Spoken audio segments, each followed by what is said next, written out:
The wrong text that started everything.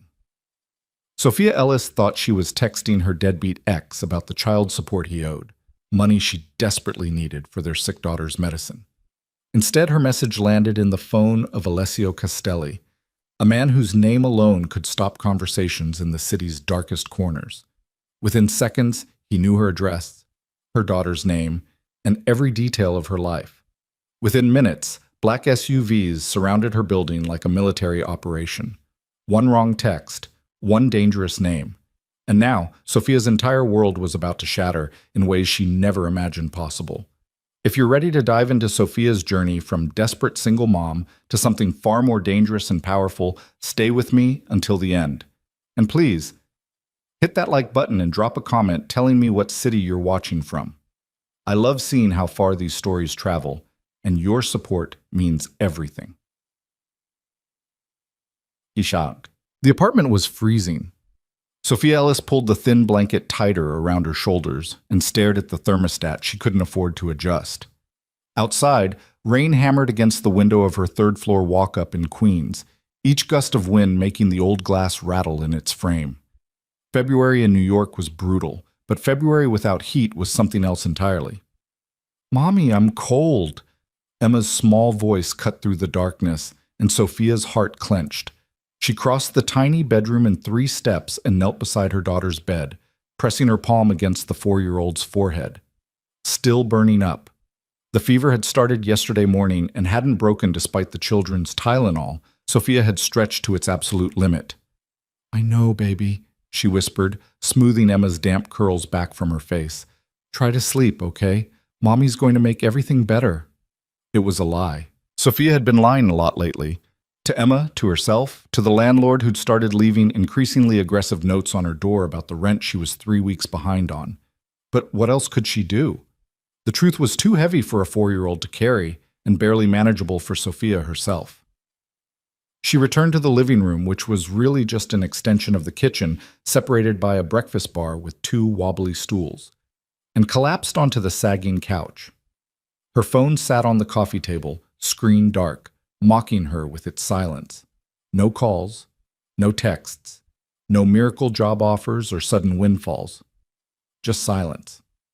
And that goddamn deadbeat Michael Donovan, who hadn't paid a single dollar of child support in 6 months. Sophia grabbed her phone, her hands shaking from more than just the cold. She'd texted Michael 17 times in the past 2 weeks. 17 messages that had gone unanswered, unread, ignored while he posted pictures on social media from bars she couldn't afford to walk past, let alone drink in. Her fingers moved across the screen before her exhausted brain could stop them. "Michael, I'm not asking anymore. I'm telling you, Emma has a 103 fever, and I'm out of medicine. I need that child support now. Not tomorrow, not next week. Tonight.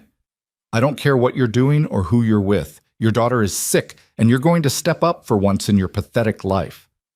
She hit send and immediately felt the familiar wave of futility wash over her. He wouldn't respond. He never did.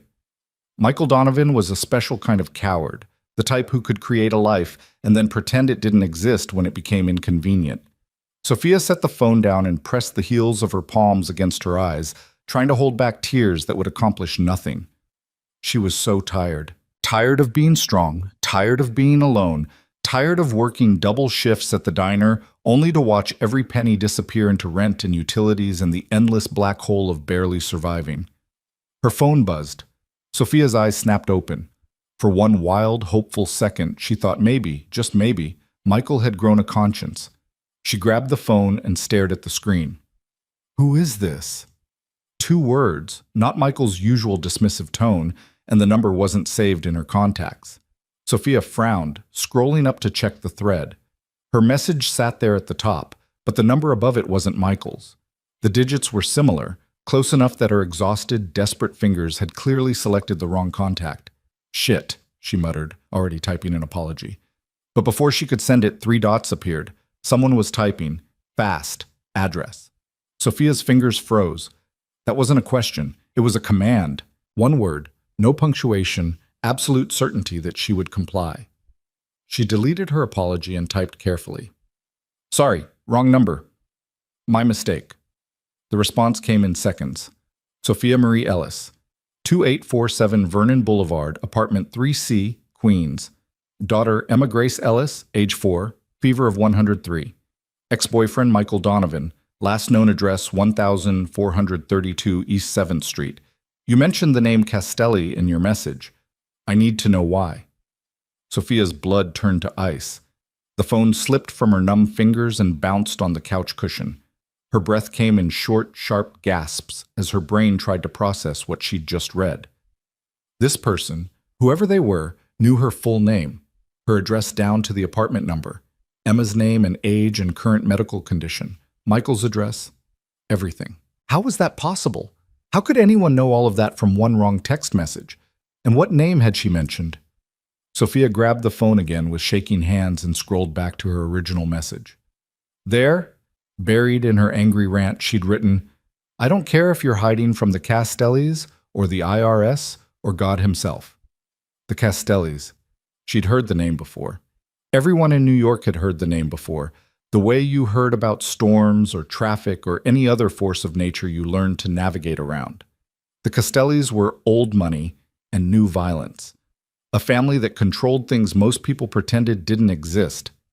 And Sophia had just accidentally texted someone who clearly knew them. Her phone buzzed again.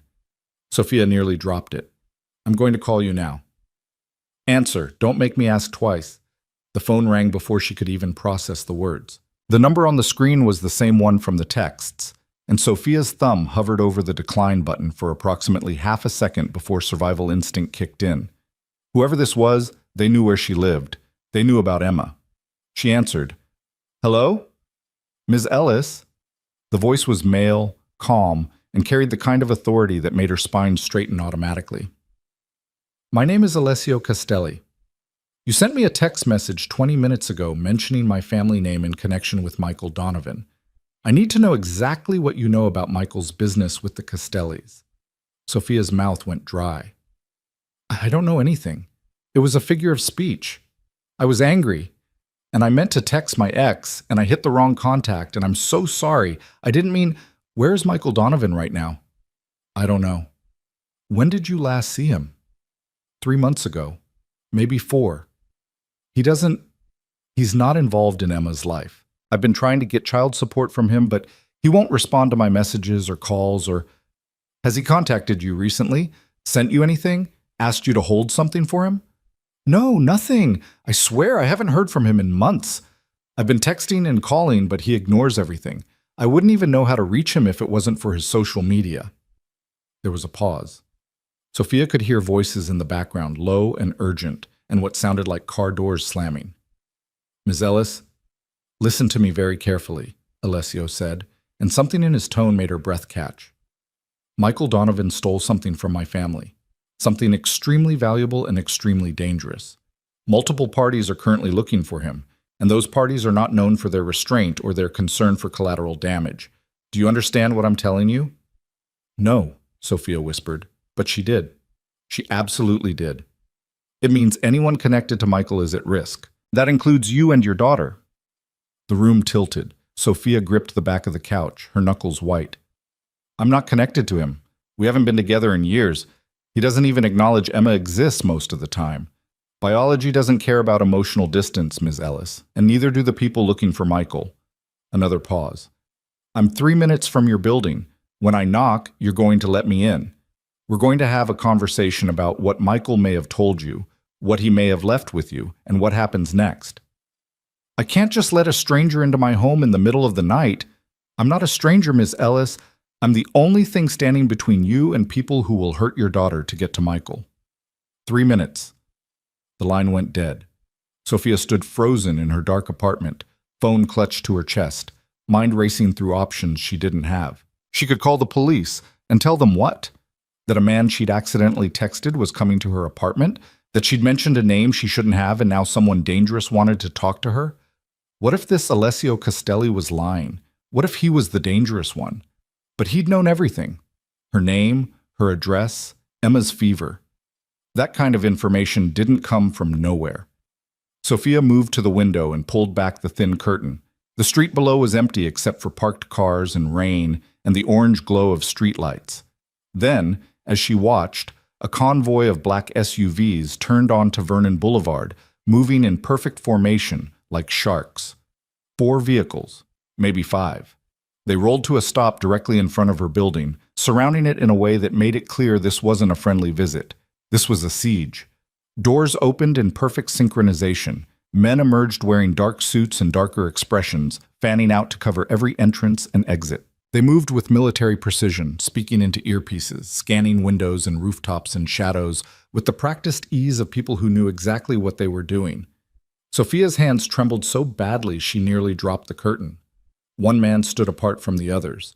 Tall, broad-shouldered, wearing a suit that probably cost more than Sophia made in 3 months. Even from 3 floors up, even in the rain and poor light, she could see the way the other men deferred to him, creating a subtle circle of space around him like he was royalty. Alessio Castelli.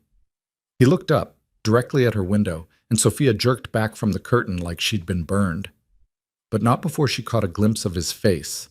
Sharp features, ice-blue eyes that seemed to cut through the distance and the darkness, and an expression of absolute certainty. He knew she was watching. Footsteps echoed in the hallway outside her apartment. Slow, measured, controlled. They stopped directly outside her door. Knock. 3 precise strikes, perfectly spaced. Not aggressive, not tentative, just inevitable. Sophia crossed to the door on legs that didn't feel entirely steady. She pressed her eye to the peephole and saw him standing in her hallway like he owned it. Up close, Alessio Castelli was even more imposing. 6'2" or 6'3", dark hair cut short, and those ice-blue eyes that seemed to see through the door and into her soul. "Ms. Ellis," he said calmly, not raising his voice at all. "I can hear you breathing. Open the door." Sophia's hand moved to the deadbolt before her brain caught up. Some primitive part of her recognized that this man was used to being obeyed, and resistance would only make things worse. She opened the door. Alessio Castelli stepped inside without waiting for an invitation, and Sophia instinctively moved back. He wasn't threatening, not overtly, but he filled her tiny apartment with a presence that made the walls feel closer together. He glanced around, taking in the peeling paint, the ancient radiator, the stack of unpaid bills on the counter, Emma's toys scattered near the couch. His eyes settled on Sophia, and she fought the urge to wrap her arms around herself. "You have 3 locks on that door," he said quietly. "Only one was engaged. Why?" The others are broken. The landlord won't fix them." "Unacceptable." He pulled out his phone and typed something quickly, then pocketed it again. "That will be addressed within the hour. Now, I need you to tell me everything about your relationship with Michael Donovan." "There's nothing to tell. We dated in college, I got pregnant, he panicked, and disappeared for most of my pregnancy. Showed up for Emma's birth, played dad for about 18 months, then gradually checked out completely. Now he ghosts my messages and pretends we don't exist." "When did you last speak to him directly?" "Christmas. I asked him to send something for Emma, a gift, money, anything. He said he would, and then nothing showed up." "Has he ever mentioned my family name?" "No, never. I didn't even know he knew who you were. The thing I said in the text about the Castellis, that was just something people say, like saying hiding from the Mafia. I didn't mean it literally." Alessio studied her face for a long moment, and Sophia had the uncomfortable sensation of being read like a book. "You're telling the truth," he finally said. "But that doesn't change the situation you're in." "What situation?" "I don't know anything. Michael and I barely speak. Whatever he did, it has nothing to do with me or Emma. 3 days ago, Michael Donovan broke into my family's primary office in Manhattan. He bypassed a security system that costs more annually than most people make in a lifetime, accessed a vault that requires biometric authorization, and stole a flash drive containing information that could get a lot of people killed if it reaches the wrong hands." Sophia's stomach dropped. "That's impossible. Michael can barely work his iPhone. There's no way he could—" "He didn't work alone," Alessio interrupted. "We believe he was hired by a competing organization to acquire specific intelligence. What they didn't account for was Michael's stupidity. Instead of delivering the drive immediately, He apparently decided to make copies, probably planning to sell the information to multiple buyers. He's now being hunted by at least 3 different groups, each with their own reasons for wanting him dead. The room spun. Sophia grabbed the back of the couch to steady herself. I don't understand what this has to do with me. Michael Donovan is a coward and a fool, but he's also desperate. Desperate men do irrational things, like reaching out to former girlfriends for help, or using their children as leverage, or hiding stolen property in places no one would think to look. Alessio took a step closer. The people looking for Michael will assume you're a resource he might use. They will come here. They will ask you questions, and if they don't believe your answers, they won't be as polite as I'm being. Then what am I supposed to do? Sophia's voice cracked. I can't just... Emma is 4 years old. She's sick. She needs her medicine and her bed, and she needs to be somewhere safe, Alessio said quietly. Somewhere these people can't reach her. Somewhere I can control the situation. Sophia's breath caught. What are you saying? I'm saying you have 2 choices, Ms. Ellis. Choice 1, you stay here, hope Michael doesn't contact you, and pray the Russians or the Koreans or the Irish find him before they decide to use you as bait. I give that scenario approximately 48 hours before it ends very badly for you and your daughter. The way he said it, calm, factual, like he was discussing the weather, made it somehow more terrifying. Choice 2? Sophia whispered. You and Emma come with me. Now. Tonight. I have a secure location where you'll be protected while my people locate Michael and recover what he stole. You cooperate fully, answer every question honestly, and help me end this situation as quickly as possible. In exchange, I guarantee your safety and your daughter's safety. That's not a choice. It's the only choice you have, Alessio said, and his ice blue eyes held hers with uncomfortable intensity. I understand this is frightening. I understand you don't know me and have no reason to trust me, but I need you to understand something equally important. I am very good at what I do, and what I do is control situations exactly like this one. The people hunting Michael are chaos. I am order. Choose accordingly. Sophia looked at Emma's closed bedroom door.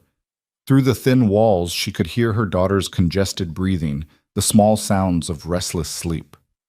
4 years old, feverish, innocent, and now, somehow, a target. If I come with you, Sophia said slowly, what happens to Emma's medicine? She needs... I have a doctor on call 24 hours a day. Emma will be examined and treated properly within the hour. My job, I'm supposed to work tomorrow. Call in sick, or don't call at all. Ms. Ellis, you're worried about the wrong things. Your job, your apartment, your normal life, those concerns ended the moment you sent that text. Right now, the only thing that matters is keeping your daughter alive. Everything else is negotiable. He was right. Sophia hated that he was right, but everything he'd said made a horrible kind of sense. If Michael really had stolen from the Castelli family, if dangerous people were really looking for him, then staying here was suicide. How do I know you won't hurt us? She asked quietly. You don't. But consider this. If I wanted to hurt you, we wouldn't be having this conversation. I would have simply taken what I wanted and left. The fact that I'm offering you protection instead of coercion should tell you something about my intentions. Sophia closed her eyes. God, she was so tired. Tired of making impossible choices with insufficient information. Tired of being alone in every decision that mattered. Okay, she whispered. Okay, but I need to pack some things for Emma. 5 minutes, Alessio said. 1 bag. Essentials only. My people will inventory this apartment within the hour to ensure Michael hasn't left anything here. If you have anything sentimental you can't replace, pack it now.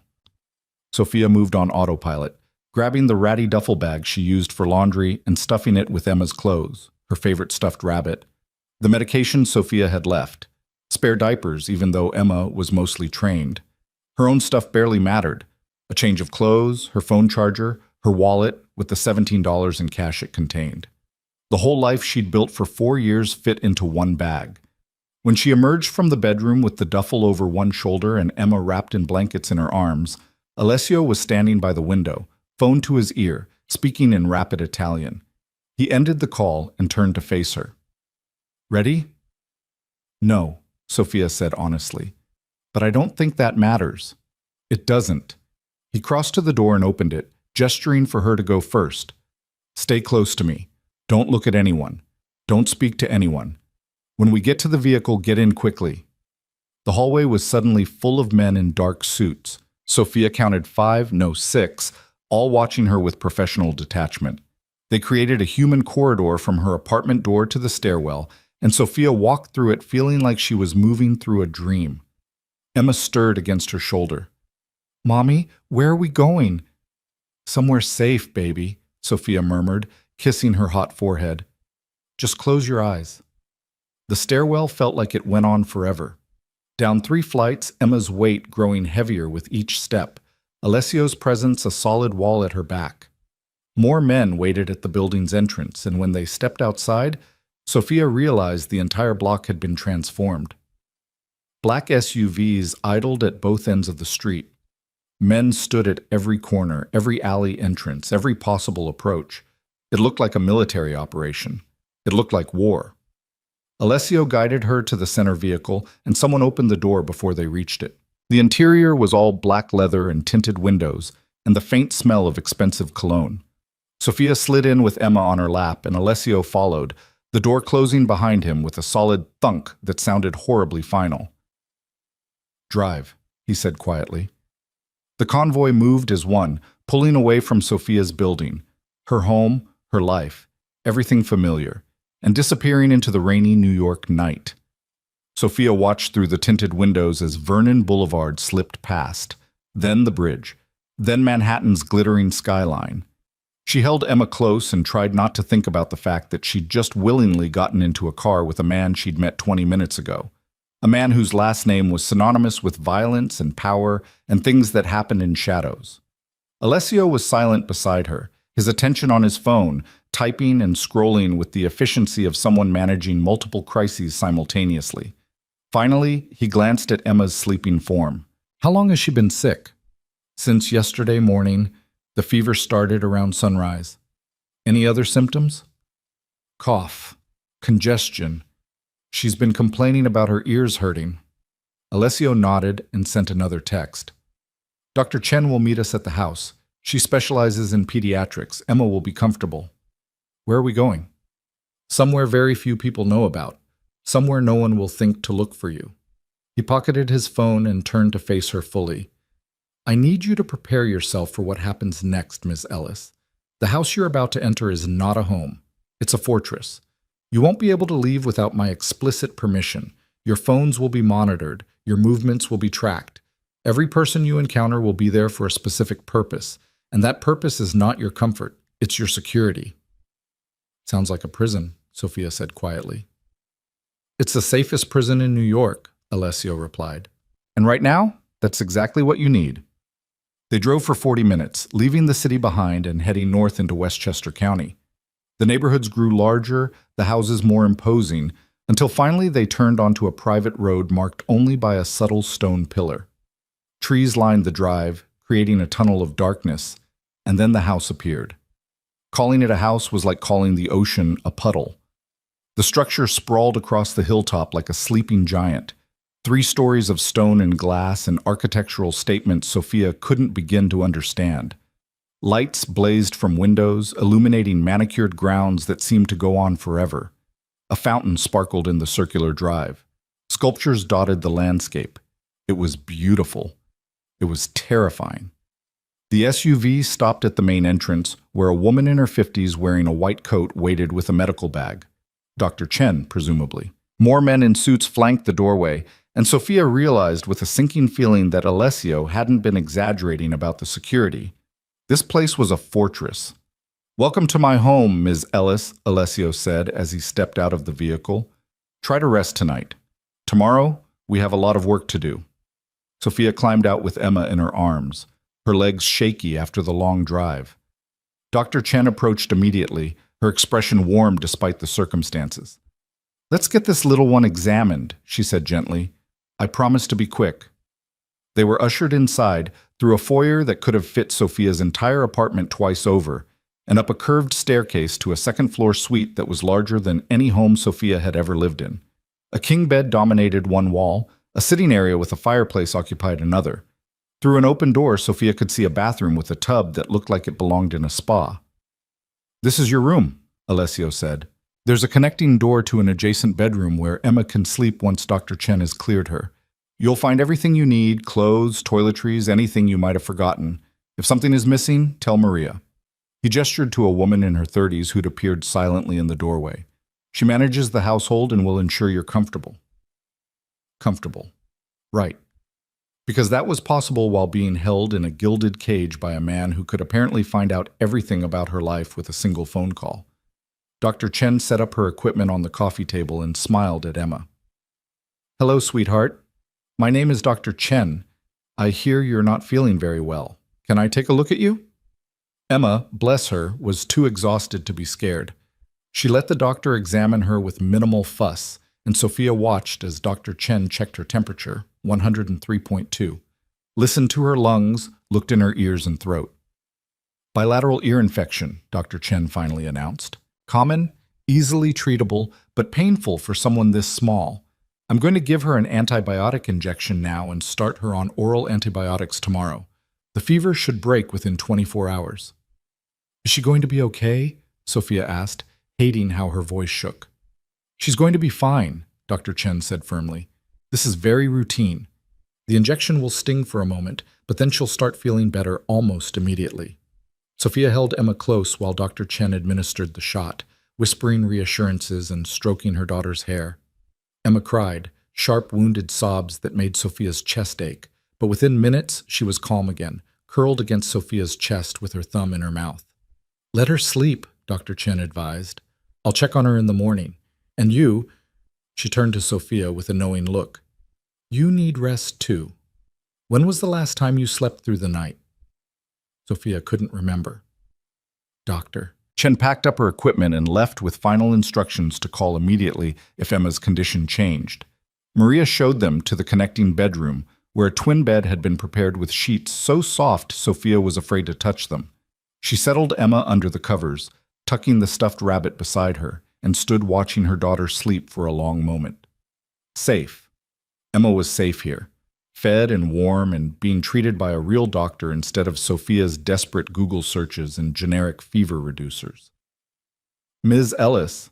Sophia turned to find Alessio standing in the doorway, his suit jacket removed, sleeves rolled to his elbows. Somehow, that small concession to casualness made him seem more human and more dangerous at the same time. "She's sleeping," Sophia said quietly. "Good. Now we need to talk." He led her back to the sitting room and gestured for her to take the armchair while he remained standing, pacing slowly near the fireplace. The flames cast shifting shadows across his face, highlighting the sharp angles of his cheekbones, the intensity in those ice-blue eyes. "My people searched Michael's last known address tonight," Alessio said without preamble. "He's gone. Apartment cleared out. Neighbors haven't seen him in days. But we found something interesting." He pulled out his phone and swiped through several images before holding it out to Sophia. She took it with trembling hands and stared at the screen. Photos. Dozens of them. All of Emma. Emma at the playground near their apartment. Emma walking to daycare holding Sophia's hand. Emma through the window of their living room playing with her toys. Emma sleeping in her bed. Someone had been watching her daughter, photographing her without permission, stalking her. "Oh my God," Sophia whispered, her vision blurring with tears. "Keep looking." Sophia swiped to the next image and felt her blood turn to ice. A small purple backpack, Emma's favorite unicorn backpack that had gone missing 2 months ago. It was open in the photo, contents spread across a table. Emma's passport, which Sophia kept in a locked drawer. $2,000 in cash. A burner phone. A folder with documents Sophia couldn't quite make out. "Michael was planning to take her," Alessio said quietly. "Those photos, that passport, the cash. He was building an escape plan, and Emma was part of it." "No." Sophia shook her head violently. "No, that doesn't make sense. Michael doesn't want Emma. He's made that clear for years. Why would he—" "Leverage," Alessio interrupted. Or insurance. Or maybe he convinced himself he was protecting her. It doesn't matter. What matters is that your ex-boyfriend is more dangerous than you realized, and Emma was in his crosshairs long before he stole from my family. Sophia's hands shook so badly she nearly dropped the phone. Rage and terror warred in her chest, each trying to drown out the other. Michael had been watching Emma, planning to take her. And Sophia hadn't noticed, hadn't protected her, hadn't— "This isn't your fault," Alessio said, and something in his voice made her look up. His expression had softened fractionally. "You couldn't have known. Michael is a coward, but he's also clever when it comes to self-preservation. He hid this well." "What else did you find?" "Evidence that Michael has been in contact with members of the Voronov organization, Russian mafia with a particularly nasty reputation for violence. We also found connection points to a Korean gang operating out of Flushing and what appears to be communication with an Irish crew in Boston. He's been playing multiple sides, trying to auction the information on that flash drive to the highest bidder." "And these people, they know about me? About Emma?" "They will. If they don't already." Alessio crossed to the armchair and crouched down so they were eye level. "I'm telling you this because you need to understand the severity of the situation. This isn't going to end with Michael simply returning what he stole. Too many players are involved now. Too many people want him dead. And until we locate him and neutralize the threat, you and Emma remain at risk." Sophia met his gaze, seeing her own fear reflected in those ice-blue depths. But she also saw something else. Determination. Control. The absolute certainty of a man who dealt with worse and won. "What do you need from me?" she asked. "Tomorrow, I need you to try to contact Michael. Call him, text him, use whatever method you think might actually reach him. Tell him Emma is sick, which is true, and that you need money for medical bills. Make it desperate. Make it believable. See if he responds." "You want to use me as bait." "I want to use you as an asset," Alessio corrected. "There's a difference. You're not being thrown to the wolves. You're helping me draw them into a controlled environment where I have every advantage." Sophia thought about those photos of Emma. Thought about Michael's betrayal stacked on top of years of abandonment and neglect. Thought about her daughter sleeping in the next room, finally safe and warm and healing. "Okay," she said, I'll do it, but I have conditions." Alessio's eyebrow rose fractionally. "You're not in a position to negotiate, Ms. Ellis." "Maybe not, but you need my cooperation, which means I have at least some leverage." Sophia straightened her spine, channeling every ounce of courage she'd built up through 4 years of single motherhood and poverty and sheer determination to survive. "If I help you find Michael and get back whatever he stole, I want something in return." "Name it." "Safety. Real, permanent safety for Emma and me. Not just protection during this crisis, but after it ends. New identities if necessary. Enough money to start over somewhere Michael and whoever he's working with can never find us. A clean break from everything." Alessio studied her face for a long moment, and Sophia forced herself to hold his gaze without flinching. She'd asked for the impossible, she knew that. Men like Alessio Castelli didn't just hand out new lives to desperate single mothers who'd accidentally texted them. But she had to try. Finally, Alessio stood, and a slow smile curved his lips. "You're braver than you look, Ms. Ellis, or more desperate. I'm not sure which." "Both," Sophia said honestly. "All right. You help me end this situation cleanly. Michael found, drive recovered, threats neutralized, and I'll give you what you're asking for. New identities, relocation expenses, enough capital to start fresh. You and Emma cease to exist as far as anyone looking for Michael is concerned." It was more than she'd dared hope for. It was everything she needed. It was also a deal with the devil. "Thank you," Sophia whispered. "Don't thank me yet," Alessio said. "You might not like what it costs you." He left her alone then, and Sophia sat in the luxurious armchair in the fortress mansion, listening to the fire crackle and her daughter breathe in the next room. Outside, rain continued to fall, and somewhere in the city, Michael Donovan was running from demons he'd created, and Sophia, broke, desperate, terrified Sophia, was about to help bring him down. She pulled out her phone and stared at Michael's contact for a long moment. Then, before she could second-guess herself, she typed a message. "Michael, I know you don't want to hear from me, but Emma is really sick. High fever, ear infection. Doctor says she needs antibiotics, but I can't afford them right now.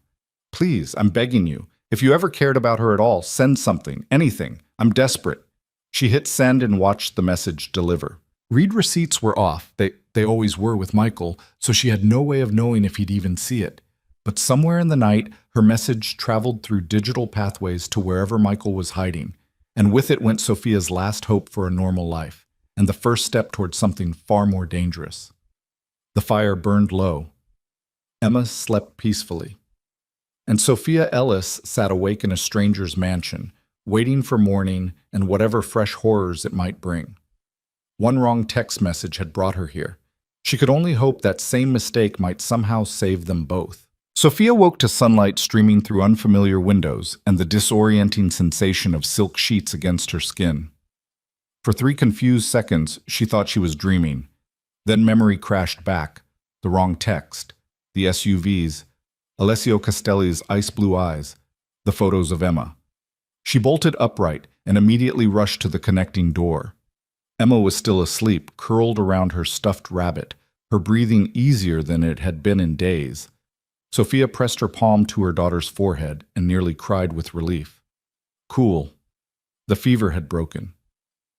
She's doing much better. Sophia spun around to find Dr. Chen standing in the doorway, medical bag in hand and a warm smile on her face. "I'm sorry. I didn't mean to startle you," the doctor continued, entering the room with quiet efficiency. "I came to check on our patient. May I?" Sophia nodded, stepping back to let Dr. Chen examine Emma. The little girl stirred but didn't fully wake, allowing the doctor to check her temperature, listen to her breathing, and look in her ears with practiced gentleness. "Temperature is 98.6, Dr. Chen announced. "Lungs sound clear. The infection is responding well to the antibiotics. She'll need to complete the full course, but I expect a full recovery within the week." "Thank you," Sophia whispered, her throat tight. "I don't know what I would have done if—" "You would have found a way," Dr. Chen said firmly, packing up her equipment. "Mothers always do. But I'm glad you didn't have to." She paused at the door, her expression growing more serious. "Mr. Castelli asked me to tell you he'll meet you for breakfast in 30 minutes. Maria has prepared clothes for you in the bathroom. Take your time. Emma will sleep for another hour at least." The doctor left, and Sophia stood in the middle of the bedroom feeling unmoored. Breakfast with Alessio Castelli. Right, because her life had become some kind of surreal crime drama, where she had morning meetings with men whose last names made people cross the street. She showered quickly in the bathroom that was bigger than her entire apartment had been, trying not to think about the marble countertops, or the rain shower head, or the fact that the towels were softer than any clothing she owned. Maria had indeed left clothes. Expensive-looking jeans that actually fit, a cashmere sweater in deep blue, undergarments still in their packaging. Everything was exactly her size. Of course it was. Alessio Castelli had known her address and her daughter's medical condition within seconds of receiving a text message. Learning her clothing size was probably child's play. Sophia dressed and returned to check on Emma one more time before following the sound of voices downstairs. The mansion was even more impressive in daylight. High ceilings, original artwork, furniture that looked like it belonged in museums. She found the dining room by following the smell of coffee and fresh bread. Alessio sat at the head of a table that could have seated 20, dressed in another perfectly tailored suit, his attention focused on a tablet in front of him. He looked up when she entered, those ice blue eyes assessing her with the same intensity as the night before. "Miss Ellis, please sit." He gestured to the chair on his right. "How did you sleep?" "I didn't," Sophia admitted, taking the indicated seat. "Every time I closed my eyes, I saw those photos of Emma." "Understandable." He set the tablet aside as Maria appeared with a coffee pot and filled Sophia's cup without asking. "Dr. Chen tells me Emma's fever has broken." "Yes. She said Emma should make a full recovery." "Good. Then we can focus on the matter at hand." Alessio picked up his own coffee cup, watching her over the rim. "Did Michael respond to your message?" Sophia pulled out her phone and checked for what felt like the 100th time. "No. Nothing. Try calling him." "He never answers when I call. He only responds to texts, and even then it's rare." "Try anyway. Put it on speaker." Sophia's hands trembled slightly as she pulled up Michael's contact and hit the call button. The phone rang once, twice, 3 times. She was about to end the call when suddenly it connected. Sophia? Michael's voice came through tinny and distant, and Sophia's entire body went rigid. Jesus, what time is it? Why are you calling so early? It's 9:30, Michael, and I'm calling because your daughter has been sick with a high fever and an ear infection, and I needed money for antibiotics. I told you, I don't have any money right now. Things are tight. I'm between jobs. You're always between jobs, Sophia snapped, anger flooding her system. Alessio made a small gesture with his hand. Keep going. Stay angry. Make it real. Emma had 103 fever, Michael. She was crying because her ears hurt so badly. And you couldn't be bothered to send even $50? Don't guilt trip me, Sophia. You know I'd help if I could. Where are you?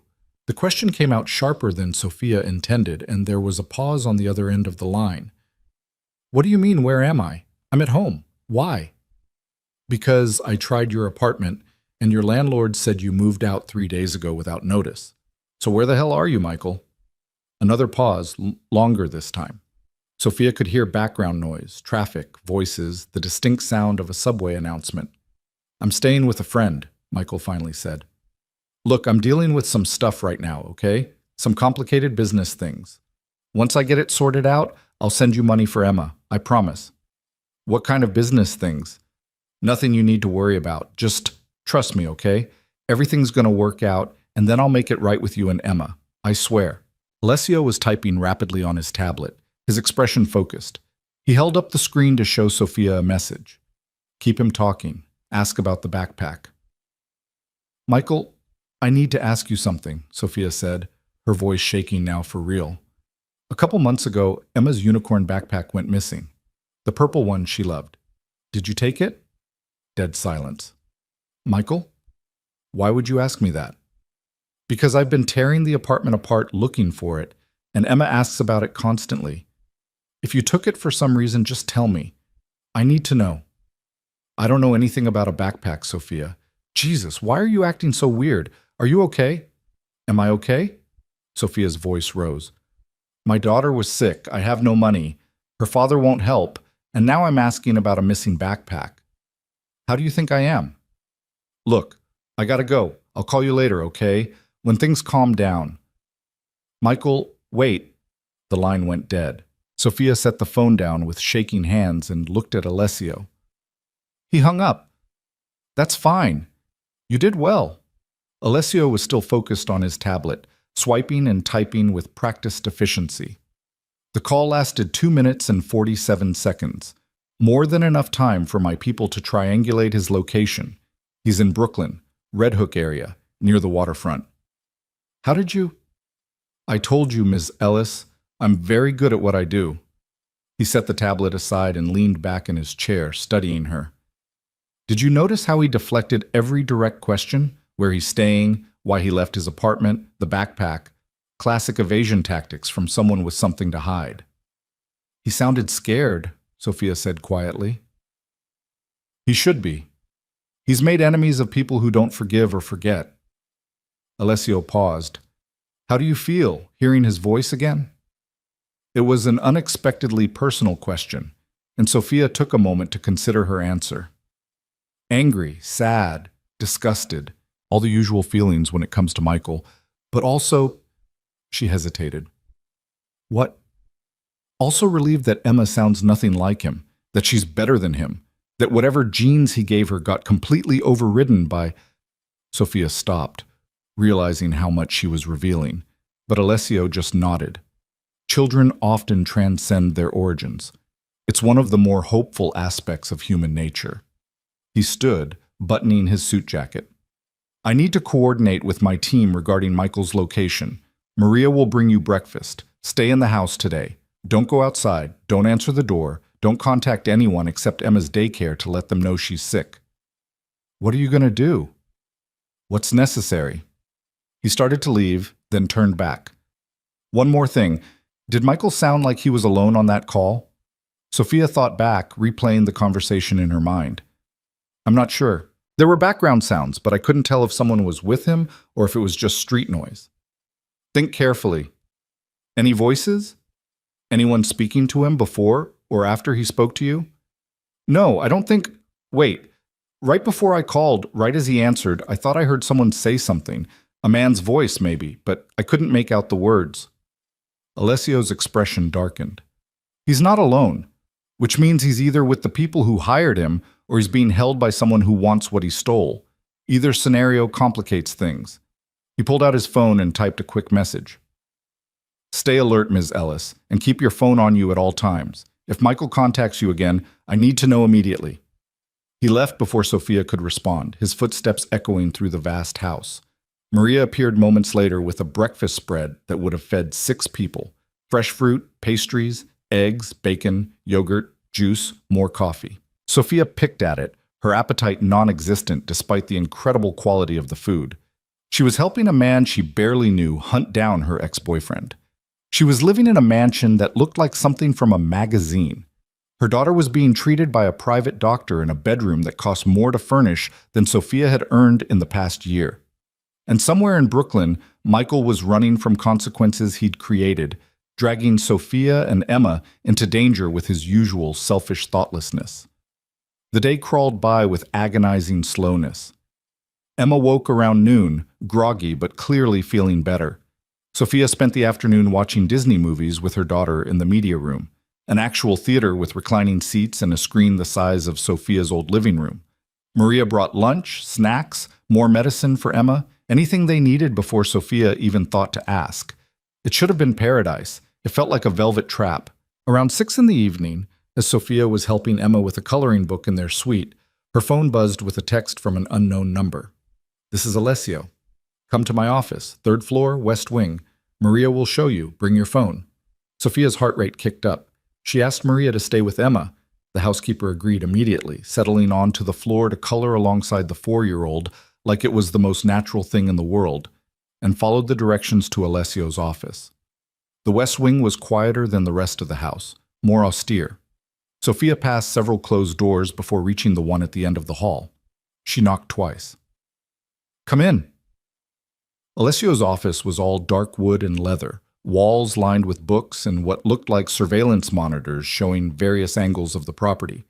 He sat behind a massive desk, jacket discarded, sleeves rolled up, looking like he'd been there for hours. 2 other men stood near the window, both in their 30s, both carrying themselves with the same dangerous competence as the men who'd surrounded her building the night before. Ms. Ellis, thank you for joining us. Alessio gestured to one of the chairs facing his desk. This is Marco and Vincent. They're part of my security team. They've been investigating Michael's situation, and they have information you need to hear. Sophia sat, her palms sweaty. What kind of information? Marco stepped forward, holding a tablet. He was built like a boxer, with scarred knuckles and sharp eyes that seemed to catalog everything. We tracked Michael to a warehouse in Red Hook. He's holed up there with 3 other men. We've identified 2 of them as associates of the Voronov organization, low-level enforcers, not particularly bright, but willing to get their hands dirty. The 3rd man is Michael's cousin, Tommy Donovan. Tommy? Sophia blinked. I didn't even know Michael had a cousin named Tommy. Most people don't. Tommy's the smart one in the Donovan family. Computer science degree, works in cybersecurity, knows how to bypass systems most people don't even know exist. We believe Tommy is the one who actually executed the break-in at our facility. Michael was just the face, the distraction. So Michael isn't even the mastermind here. Sophia couldn't decide if that made it better or worse. Michael has never been the mastermind of anything, Alessio said dryly, but that doesn't change the fact that he's involved, or that his name is on the security footage, or that he's now in possession of stolen property that belongs to my family. Vincent spoke for the first time, his voice surprisingly soft for someone built like a wall. We also found something else at Michael's apartment, something we need you to look at. He produced a folder and handed it to Sophia. She opened it with trembling hands and felt the world tilt sideways. More photos of Emma. But these were different from the surveillance shots Alessio had shown her the night before. These were professional quality images, clearly staged. Emma at a park Sophia had never seen, wearing clothes Sophia hadn't bought. Emma holding an ice cream cone, laughing at something off camera. Emma on a carousel, her hands gripping a painted horse. I've never seen these before, Sophia whispered. I don't know where these were taken. I've never taken Emma to any of these places. Because you didn't take her, Marco said quietly. Michael did. We pulled metadata from the files. These were taken over the past 6 months during the weekends Michael claimed to be working. He was spending time with Emma, taking her places, making plans. But I would have known. Emma would have told me. Emma's 4 years old, Alessio interrupted gently, and Michael likely framed these outings as special daddy-daughter secrets. Adventures she shouldn't tell mommy about because it would make you sad that you had to work instead of playing. Children that age don't understand manipulation. They just know they got ice cream and attention. Sophia's hands shook so badly the photos blurred. He was grooming her, preparing her to go with him willingly when he finally made his move. We believe so, yes. The rage that flooded Sophia's system was unlike anything she'd ever felt, pure incandescent fury that made her vision narrow and her breath come in sharp gasps. I'm going to kill him. I swear to God, I'm going to... You're going to help me bring him in, Alessio said firmly, alive. Because dead men can't tell me where they've hidden the information they stole, and they can't identify everyone they've sold copies to. I need Michael breathing, Ms. Ellis, no matter how much he deserves otherwise. Sophia forced herself to breathe, to think through the red haze of rage. What do you need me to do? Tomorrow morning, you're going to text Michael again. Tell him Emma's gotten worse despite the antibiotics. Tell him you're terrified and you need his help. Not money this time, just his presence. Tell him you're willing to meet him anywhere, anytime, if he'll just come see his daughter one last time before... Alessio paused. Before you make a decision you can't take back. You want me to imply I might hurt Emma? Sophia's voice rose. Are you insane? I want you to imply you're at the breaking point. That poverty and single motherhood and a sick child have pushed you past rational thought. Michael knows you're struggling. Use that. Make him think you need him to talk you down from a ledge. He won't care. He's never cared. He cared enough to take those photos, Alessio countered. He cared enough to plan an escape that included Emma. Whether that care is selfish or genuine doesn't matter. What matters is that he'll respond to the threat of losing access to her permanently. Sophia looked at the photos again, at her daughter's innocent smile, at the evidence of Michael's secret planning. Where would we meet? Bluebird Coffee. It's a small chain, usually busy, lots of witnesses, neutral ground where Michael will feel safe. We'll set the meeting for tomorrow night, 8 p.m. Public enough that he won't suspect an ambush, but controlled enough that my people can monitor every entrance and exit. And when he shows up, you'll keep him talking long enough for us to verify he has the flash drive on him. Then you'll excuse yourself. Bathroom break, phone call, doesn't matter, and my team will handle the rest. Handle it how? Alessio's expression went cold. However necessary, Ms. Ellis, this isn't a negotiation or an arrest. This is recovery of stolen property and elimination of a threat. Michael will be questioned, the drive will be recovered, and any copies he's made will be traced and destroyed. What happens to him after that depends entirely on how cooperative he chooses to be. The words hung in the air, heavy with implications Sophia didn't want to examine too closely. She'd asked for protection, for a way out. She hadn't asked what that protection would cost in blood and consequences.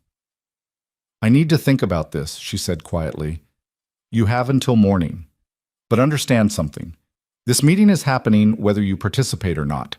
I'm offering you the chance to be part of the solution because I believe you deserve justice for what Michael has done to you and your daughter. But if you refuse, I'll find another way to draw him out. One that might not end as cleanly for anyone involved. Sophia stood on shaking legs. I should get back to Emma. One more thing. Alessio opened a drawer in his desk and pulled out a small device that looked like a high-end fitness tracker. This is a panic button. Wear it at all times. If anything happens, if you feel unsafe, if someone unexpected shows up, if Emma's condition changes, press it once, and my people will be at your location within seconds. Press it twice, and it triggers a full security lockdown of the property. He handed her the device, and Sophia slipped it onto her wrist. It was surprisingly light, almost delicate, but the weight of what it represented felt crushing. Thank you, she managed. Back in the suite, Emma was showing Maria a picture she'd colored, a house with a family of stick figures in front. Look, Mommy, I drew us. Sophia looked at the picture. 3 figures, one big, one medium, one small. Emma had drawn Sophia and herself, and a third person Sophia couldn't identify. The figure was taller than Sophia, with what might have been dark hair. "Who's that, baby?" Sophia asked, pointing to the third figure. "That's the nice man who gave me ice cream," Emma said happily. "Remember? The one who said it was our secret?" The room spun. Sophia gripped the back of the couch to steady herself. "When did you have ice cream with a nice man, Emma?" "Lots of times. He took me to the park, and we rode the horses, and he got me a unicorn backpack and said we were going to go on a big adventure." Emma was still coloring, oblivious to the horror dawning on Sophia's face. "But then you got mad about the backpack, so I had to give it back." "You gave it back? To who?" "To the nice man. He said it was okay, we could get a new one for our adventure. He said—" Emma paused, concentrating on coloring a flower purple. "He said soon I wouldn't have to be cold anymore, and you wouldn't have to be sad." Sophia couldn't breathe. The room was closing in, the walls shrinking, her vision tunneling down to Emma's innocent face and the stick figure family she'd drawn that included the man who'd been planning to kidnap her. "Emma, this is very important," Sophia said, kneeling down to her daughter's level. "When did you last see the nice man?" "I don't remember, a long time ago, before I got sick." Emma looked up, her little face concerned. "Are you okay, Mommy? You look scared." "I'm fine, baby. I need to talk to someone for a minute. Keep coloring with Maria, okay?" Sophia stood and walked calmly out of the room, down the hall, and into the bathroom before her legs gave out. She made it to the toilet just in time to vomit up everything she'd eaten that day, her body purging the horror and rage and absolute terror of what Emma had just revealed. Michael had been in contact with Emma for months, had built a relationship with her, had promised her adventures and new backpacks and a life without cold apartments, had groomed her so thoroughly that Emma still referred to him as the nice man instead of daddy. And Sophia had never known. She rinsed her mouth, splashed cold water on her face, and pressed the panic button on her wrist once. 90 seconds later, Alessio appeared in the bathroom doorway, his expression sharp with concern. "What happened? Are you hurt?" "Emma," Sophia managed. "Emma just told me she's been seeing Michael for months. He took her places, bought her things, made promises about adventures, and I never knew. I never fucking knew he was grooming my daughter right under my nose." Alessio's jaw tightened. "What exactly did she say?" Sophia repeated Emma's words, watching Alessio's expression grow progressively darker. When she finished, he was silent for a long moment. "Tomorrow night," he finally said. 8 p.m. at Bluebird Coffee. "You're going to text Michael exactly what I told you, and when he shows up, you're going to look him in the eye and think about every lie he told your daughter, every secret he convinced her to keep, every moment he spent planning to take her away from you. And then you're going to help me end this." Sophia met his ice blue gaze and saw her own fury reflected back. "What do I say to him?" "Whatever you need to say to keep him at that table long enough for my people to verify the flash drive's location. After that—" Alessio's voice went cold in a way that made Sophia's spine straighten. "After that, Michael Donovan stops being your problem. He becomes mine." "I want to be there," Sophia heard herself say. "When you question him, when you find out what he was planning to do with Emma, I want to hear it from his mouth." "That's not advisable. It could be—" "I don't care what it could be," Sophia interrupted. "That's my daughter he was planning to kidnap. My life he was destroying. I have a right to know why. I have a right to hear him explain how he justified any of this." Alessio studied her for a long moment. "All right, but you follow my rules. You don't speak unless I give you permission. You don't intervene no matter what you hear or see. And if I tell you to leave, you leave immediately without argument. Understood?" "Understood." They stood there in the bathroom, two people brought together by circumstance and necessity, and Sophia felt something shift in the dynamic between them. She wasn't just a victim being protected anymore. She was a participant in whatever came next. "Go back to Emma," Alessio said quietly. "Try to act normal. Don't let her know anything is wrong. Children pick up on stress, and we need her calm tomorrow." Sophia nodded and returned to the suite, where Emma was proudly showing Maria her completed coloring page. The stick figure family smiled up from the paper, frozen in crayon happiness that bore no resemblance to reality. "It's beautiful, baby," Sophia said, pulling Emma into a tight hug. "You're so talented." That night, Sophia lay awake in the darkness long after Emma had fallen asleep. She composed and deleted a dozen different text messages to Michael before finally settling on the words Alessio had suggested. "Michael, Emma's gotten worse. The antibiotics aren't working, and she's asking for you. I know we're not together anymore, and I know you have your own problems, but she's crying for her daddy, and I don't know what to do. Please, I need you to come see her, just once. I'm meeting a friend at Bluebird Coffee tomorrow night at 8 p.m. Can you meet me there? Just to talk, just so I can see your face and remember why I loved you enough to create this beautiful little girl. I'm begging you." She scheduled the message to send at 6 a.m. when Michael would hopefully be awake, but still groggy enough to respond emotionally instead of logically. Then she set the phone aside and stared at the ceiling, listening to the sounds of the fortress around her. Somewhere in this massive house, Alessio Castelli was planning tomorrow night's confrontation. Somewhere in Brooklyn, Michael Donovan was hiding with stolen property and shattered lives trailing behind him. And here in this too-soft bed, Sophia Ellis was transforming from victim to something else entirely. She didn't sleep, she waited. And when dawn came and her phone buzzed with Michael's response, "I'll be there. I'm sorry about everything, Soph, I really am." Sophia felt no relief, no hope, no forgiveness. She felt only the cold certainty that tomorrow night, one way or another, the man who'd fathered her child and then tried to steal her would finally face consequences he couldn't charm or manipulate or run away from. The trap was set. All that remained was to spring it. The hours between Michael's text and 8 p.m. felt like moving through concrete. Sophia went through the motions of the day: breakfast with Emma, another movie in the media room, lunch that tasted like cardboard no matter how expertly Maria had prepared it. Emma chattered happily about the princess on screen, oblivious to the fact that her mother's hands were shaking every time she checked her phone. Around 3 in the afternoon, Alessio appeared in the doorway of the media room. He was dressed differently than Sophia had seen him before. Dark jeans, a black Henley, leather jacket.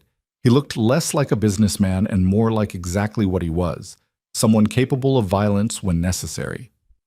"Can I speak with you?" he asked quietly. "Maria can stay with Emma." Sophia followed him to his office, her heart hammering. He closed the door behind them and gestured for her to sit, but she remained standing, too wired to relax. "I want to go over tonight's plan one more time," Alessio said, moving to the wall of monitors. He tapped one screen, and it expanded to show a detailed layout of Bluebird Coffee and the surrounding area. "You'll arrive at 7:45. Marco will drive you. He'll be in plain clothes, looking like a friend dropping you off.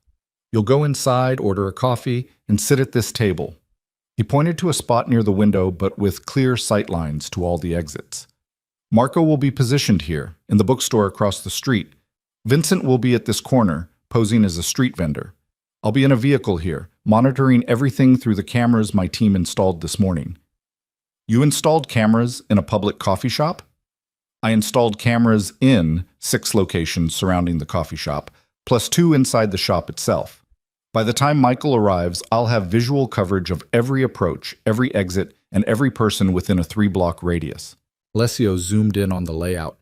"Michael will most likely come from the east. That's the direction of the warehouse where he's been staying. When he enters, you'll greet him normally. Keep the conversation going. I need at least 10 minutes to confirm he has the flash drive on him and to verify he's not being followed by the Russians or anyone else."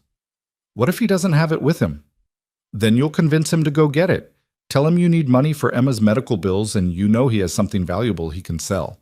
Make him think you're desperate enough to help him move stolen property if it means Emma gets treatment. Play on his guilt, his ego, whatever works." Sophia wrapped her arms around herself. "What if he knows it's a trap?" "He won't. Michael's too arrogant and too desperate to see you as a threat. In his mind, you're still the broke single mother he abandoned, someone he can manipulate with promises and apologies." Alessio's voice hardened.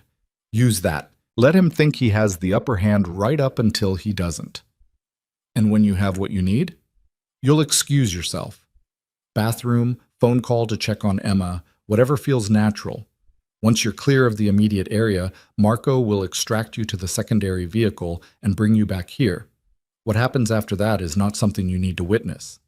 Sophia met his eyes. I told you I wanted to be there when you questioned him. And I told you it's not advisable. I don't care what's advisable, Alessio. I need to hear him explain why he thought he could take my daughter. I need to look at his face when he realizes he's not getting away with any of it. Her voice cracked. I need closure, or I'll spend the rest of my life wondering what I could have done differently, how I missed the signs, why I wasn't enough to make him be a decent father. Alessio was quiet for a long moment, his expression unreadable. Finally, he nodded. All right, but not at the coffee shop. After we have him secured, after we've recovered the drive, I'll bring him to a secondary location. You can be there for the initial questioning, but the moment I think it's becoming harmful to you or dangerous for the operation, you leave. No arguments. No arguments, Sophia agreed. He moved closer, and Sophia was struck again by how much space he took up in a room, how his presence seemed to pull all the oxygen toward him. I need you to understand something, Ms. Ellis. What you're about to do tonight, helping me apprehend Michael, it changes things. You're crossing a line from civilian to participant. Once you do this, there's no going back to your old life. The woman who walked into this house 2 nights ago won't be the same woman who walks out when this is over. Good, Sophia said quietly, because that woman let her daughter's father groom her for a kidnapping. That woman was too tired and too poor and too desperate to see what was happening right in front of her. I don't want to be her anymore. Something flickered in Alessio's ice blue eyes, respect maybe, or recognition. Get some rest. Marco will collect you at 7:30. But rest was impossible. Sophia spent the remaining hours with Emma, memorizing the sound of her daughter's laugh, the way her curls fell across her forehead, the absolute trust in her eyes when she looked at her mother. If tonight went wrong, if Michael had backup Alessio didn't know about, if the Russians showed up, if any of 1,000 variables shifted, Emma might grow up without her mother. The thought made Sophia's chest tight, but she pushed it away. She'd already decided. Michael had taken enough from them. He didn't get to take any more. At 7:15, Sophia changed into the clothes Maria had laid out. Jeans, a simple sweater, boots that looked casual, but Alessio had probably chosen because they'd be easy to run in if necessary. She checked on Emma one last time. Her daughter was curled up on the couch with Maria, watching yet another princess movie, her fever completely gone and her energy returning. Mommy has to go out for a little while, Sophia said, kneeling beside the couch. But I'll be back soon, okay? Where are you going? Emma asked, not taking her eyes off the screen. To meet someone. It's boring adult stuff. You stay here with Maria and be good, all right? Okay, Mommy. Emma reached out and patted Sophia's cheek with one small hand. Love you. Love you too, baby. So much. Marco was waiting in the foyer, looking nothing like the dangerous man Sophia had met in Alessio's office. He wore a college sweatshirt and wire-rimmed glasses, his usual intensity masked behind a friendly, forgettable face. The transformation was remarkable. Ready? He asked. No, but let's go anyway. The drive into the city was silent except for the radio playing soft jazz. Marco navigated traffic with the ease of someone who knew every shortcut, every pattern, every variable. They arrived at Bluebird Coffee at exactly 7:43. Remember, Marco said as Sophia reached for the door handle, order your coffee, sit at the table near the window, and act natural. We're watching every second. You're safe. Sophia nodded and stepped out into the cool evening air. The coffee shop was moderately busy, exactly as Alessio had predicted. Couples on dates, students with laptops, a few people reading books, normal people living normal lives, completely unaware that in 15 minutes, this place would become the center of an operation to recover stolen intelligence and apprehend a man who'd crossed the wrong family. Sophia ordered a latte she knew she wouldn't drink and took the table Alessio had specified. From here, she could see the entrance, the counter, and most of the seating area. She pulled out her phone and pretended to scroll through social media, but her eyes kept flicking to the door. 7:52, 7:56, 7:59. At 8:03, Michael walked through the door. He looked terrible. His hair was unwashed, his clothes rumpled, dark circles under his eyes that spoke of sleepless nights and constant stress. He scanned the coffee shop nervously, his gaze sliding past Sophia twice before recognizing her. When he did, something in his expression softened, relief maybe, or the muscle memory of familiarity. He crossed to her table and stood there awkwardly. "Hey, Soph." "Sit down, Michael." He sat, his hands fidgeting with the zipper of his jacket. Up close, he looked even worse. Thin to the point of gaunt, a cut on his cheek that was healing badly, the jittery energy of someone running on fear and adrenaline. "How's Emma?" he asked. "She's better." The antibiotics finally kicked in. Sophia kept her voice level, remembering Alessio's instructions. Natural. Believable. Like she was just a worried mother meeting her deadbeat ex, not bait in a carefully orchestrated trap. "Thank you for coming. I know you're dealing with stuff." "Yeah, well..." Michael looked around the coffee shop, still nervous. "You said she was asking for me?" "She was. She had a fever and she was scared and she kept saying she wanted her daddy." The lie came easily, powered by the rage Sophia was barely keeping contained. "She drew a picture of us, a family. You, me, her." Michael's face crumpled. "God, Sophia, I never wanted any of this. I never wanted to hurt you or Emma. You have to believe that." "Then why did you?" The question came out sharper than Sophia intended. "Why did you disappear on us? Why did you stop paying child support? Why did you take Emma places without telling me and convince her to keep secrets?" Michael's head snapped up. "What? I don't know what you're talking about. Ice cream, Michael. Parks. A carousel. A unicorn backpack. Emma told me all about the nice man who took her on adventures and promised her she wouldn't be cold anymore." Sophia leaned forward. "Was that before or after you decided to kidnap her?" The color drained from Michael's face. "Jesus Christ, Sophia, keep your voice down. You don't understand what you're talking about." "Then explain it to me. Explain why my 4-year-old daughter knows things about you that I don't. Explain why you had her passport in a backpack with $2,000 cash. Explain what the hell you've gotten us into." Michael was sweating now, his eyes darting around the coffee shop like he expected someone to jump out at him. "I can't. Not here. Not... Fuck, Sophia. You have no idea how deep this goes. The people I'm dealing with, the things they'll do." "Tell me about the Castellis," Sophia said quietly. Michael went absolutely still. For a long moment he just stared at her, and Sophia could see the calculations happening behind his eyes. Fear warring with self-preservation, truth fighting against habitual deception. "How do you know that name?" he finally whispered. "Because I'm not an idiot, Michael. I've been putting pieces together. You disappear, you move out of your apartment in the middle of the night, you're hiding in Brooklyn with people I don't know, and suddenly Emma's talking about adventures and new identities. What did you steal from them?" "I didn't steal anything. I was hired to acquire something, and then the deal went bad, and now everyone wants me dead, and I'm just trying to survive long enough to..." Stopped, seeming to realize he was saying too much. "To what? Run away with Emma? Start a new life somewhere I couldn't find you? To protect her." Michael's voice rose, and several people glanced their way. He lowered it to an urgent whisper. "To protect both of you. Sophia, the people who hired me, they know about you and Emma. They know where you live, where she goes to daycare, everything. I was trying to get enough money together to move you somewhere safe before they decided to use you as leverage against me." It was almost believable. Almost.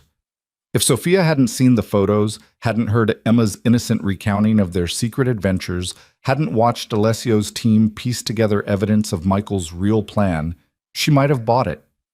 "You're lying," she said flatly. "You're not trying to protect us. You're trying to save yourself, and you thought Emma would make good collateral or good cover or good... I don't even know what.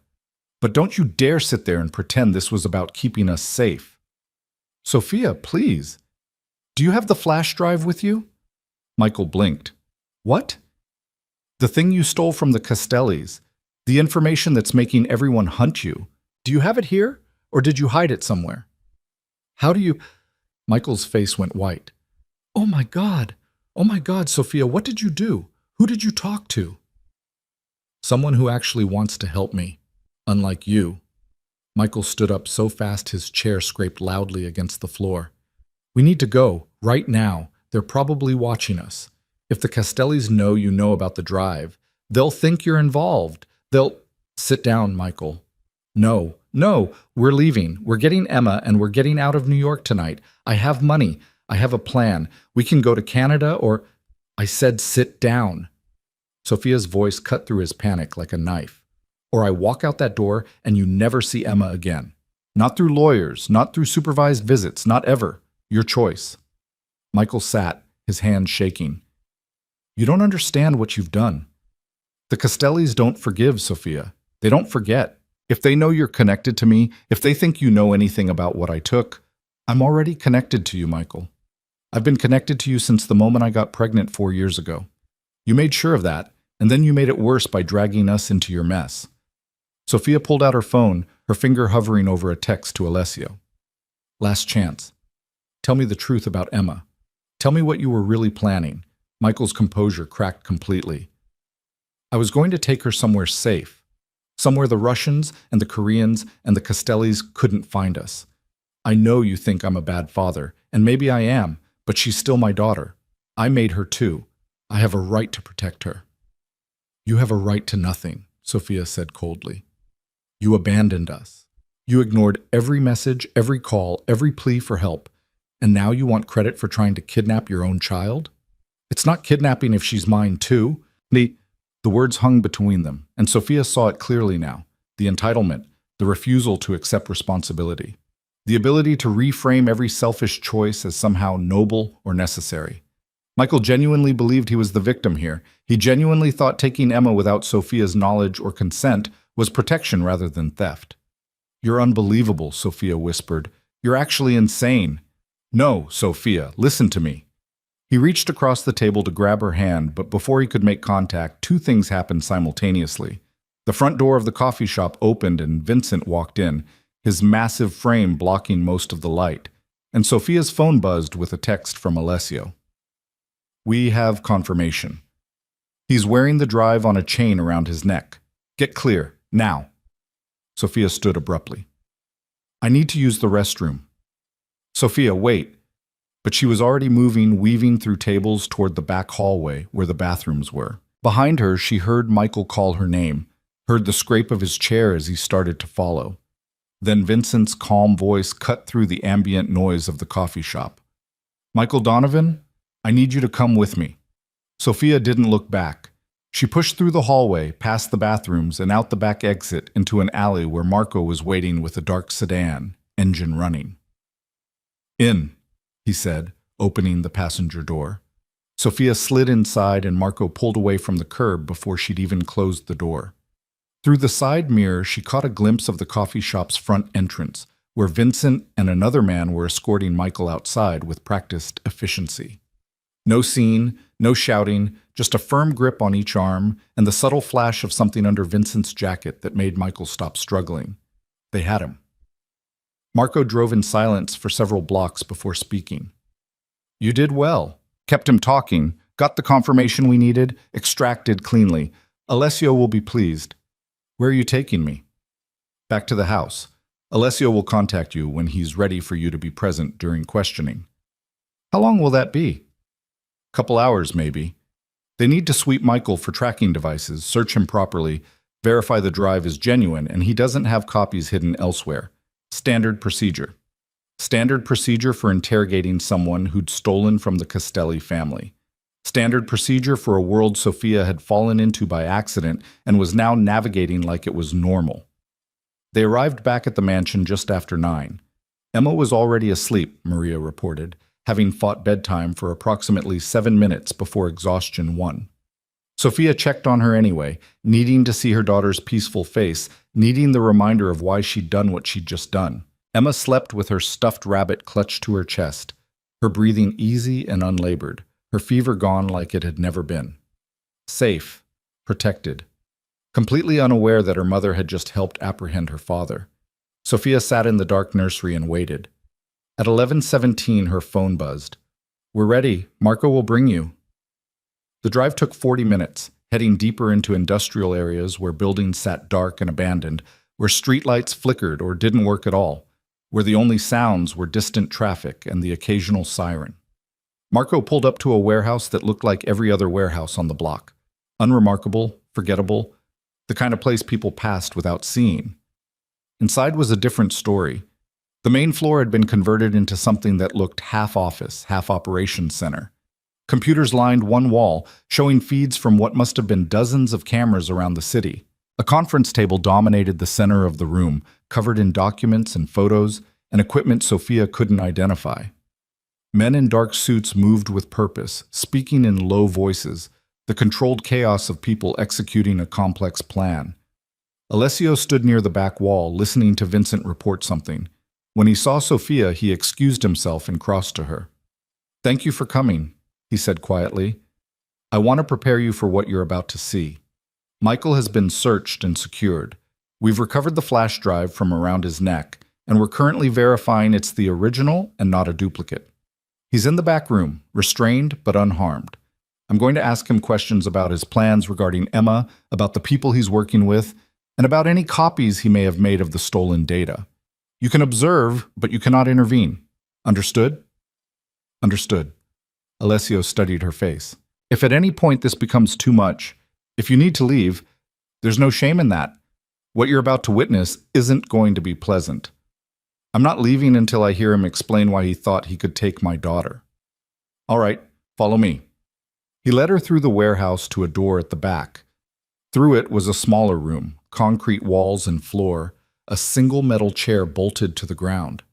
Michael sat in that chair, his hands zip-tied behind his back, his face bruised and swelling on one side.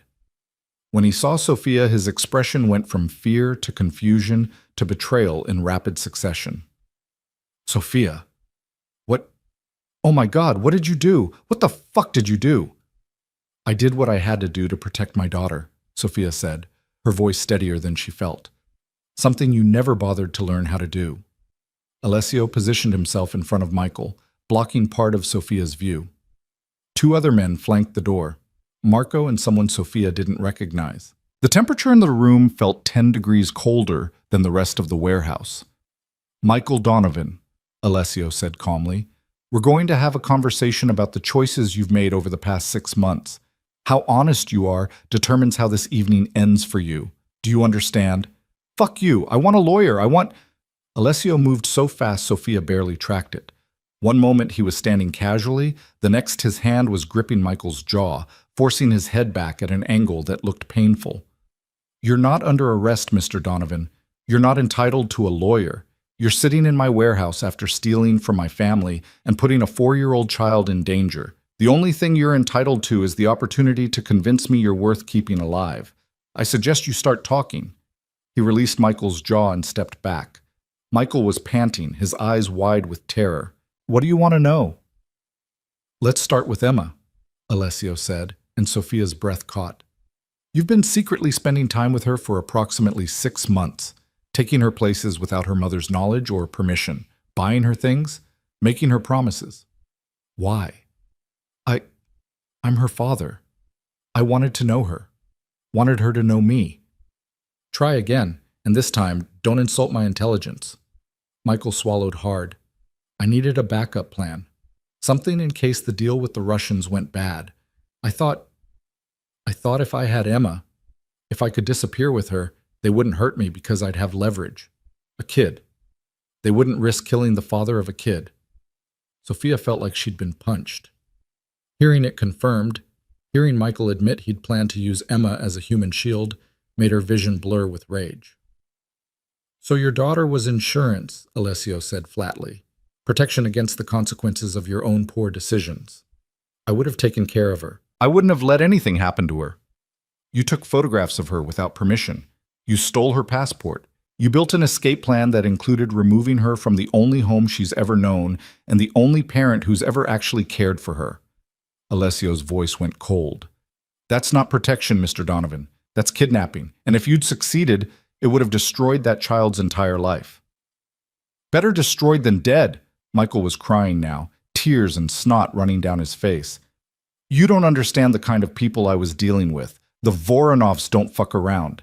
They would have killed Sophia to get to me. They would have killed Emma. I was trying to save her from that. By traumatizing her instead? By making her complicit in your crimes?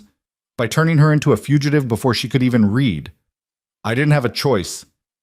You had dozens of choices, Alessio said quietly. You could have not stolen from my family. You could have not worked with the Russians. You could have walked away from all of it and focused on being a father to the child you'd already abandoned. Every single step of this disaster was a choice you made, Mr. Donovan. Own it. Michael's head dropped forward. I fucked up. I know I fucked up. But I swear to you, I never meant for Emma or Sophia to get hurt. I just wanted to make enough money to give them a better life. Stop, Sophia said. The word came out harder than she intended, cutting through the room like a blade. Both Michael and Alessio turned to look at her. Stop lying. Stop pretending this was ever about us. You wanted money for yourself. You've never given a damn about whether Emma had heat in her apartment or food in her stomach or medicine when she was sick. You've ignored every message, every call, every attempt I made to get you to be even a marginally decent father. So don't you dare sit there and claim you did any of this for our benefit. Sophia, please, I'm not finished. She stepped closer, her hands clenched into fists. You groomed our daughter. You made her keep secrets from me. You stole her passport and planned to take her away from everything she knows. And you're trying to frame it as protection when we both know it was just you being the same selfish, cowardly piece of shit you've always been. You don't get to rewrite history now that you're caught. You don't get to pretend you were trying to be noble. Michael was sobbing openly now. I'm sorry. God, Sophia, I'm so sorry. I never wanted it to be like this. I never wanted to hurt you. But you did hurt us. Every single day for 4 years you hurt us by not being there, by not caring, by not even trying. Sophia's voice cracked. And the worst part is that Emma still loves you. She still drew pictures of you. She still calls you the nice man. And you were planning to use that love, that innocent, undeserved love, to manipulate her into helping you escape the consequences of your own actions. She turned to Alessio. I've heard enough. Do whatever you need to do with him. I don't care anymore. Alessio nodded once. Marco, take Miss Ellis back to the car. But Sophia had one more thing to say. She leaned down so she was eye level with Michael, so close she could see the fear and regret and pathetic self-pity in his expression. Emma's not going to remember you, she said quietly. She's 4 years old. In a year, maybe 2, her memories of you will fade. She won't remember the ice cream or the carousel or the promises you made. All she'll know is that her mother loved her enough to keep her safe, and you'll just be a name in paperwork, nothing more. Michael let out a broken sound, but Sophia was already walking away. Marco fell into step beside her, guiding her back through the warehouse and out to the car. She climbed into the passenger seat and stared straight ahead, her body shaking with adrenaline and emotion she couldn't quite name. You did good, Marco said as he started the engine. Standing up to him like that. A lot of people couldn't have done it. I had to, Sophia said simply. For Emma. So she knows her mother fought for her. They drove back to the mansion in silence. When they arrived, Sophia went straight to the nursery and climbed into bed beside her sleeping daughter, wrapping her arms around Emma's small body and breathing in the scent of baby shampoo and innocence. I kept you safe, she whispered into Emma's curls. I promise, baby, I'll always keep you safe. Emma stirred in her sleep, curling closer to Sophia's warmth, her small hand fisting in her mother's shirt. And Sophia lay there in the darkness, listening to her daughter breathe, waiting for her own heartbeat to slow to something approaching normal. She'd done it. She'd looked Michael in the eye and told him exactly what he was. She'd helped Alessio recover the stolen drive. She'd made it possible for this nightmare to end. But as the adrenaline faded and exhaustion crept in, Sophia couldn't shake the feeling that the hardest part was yet to come. Because Alessio had warned her, once you cross certain lines, once you participate in this world, there's no going back to who you were before. And Sophia was beginning to understand exactly what that meant. Sophia woke to the sound of voices in the hallway outside the nursery. Male voices, low and urgent, speaking in rapid Italian.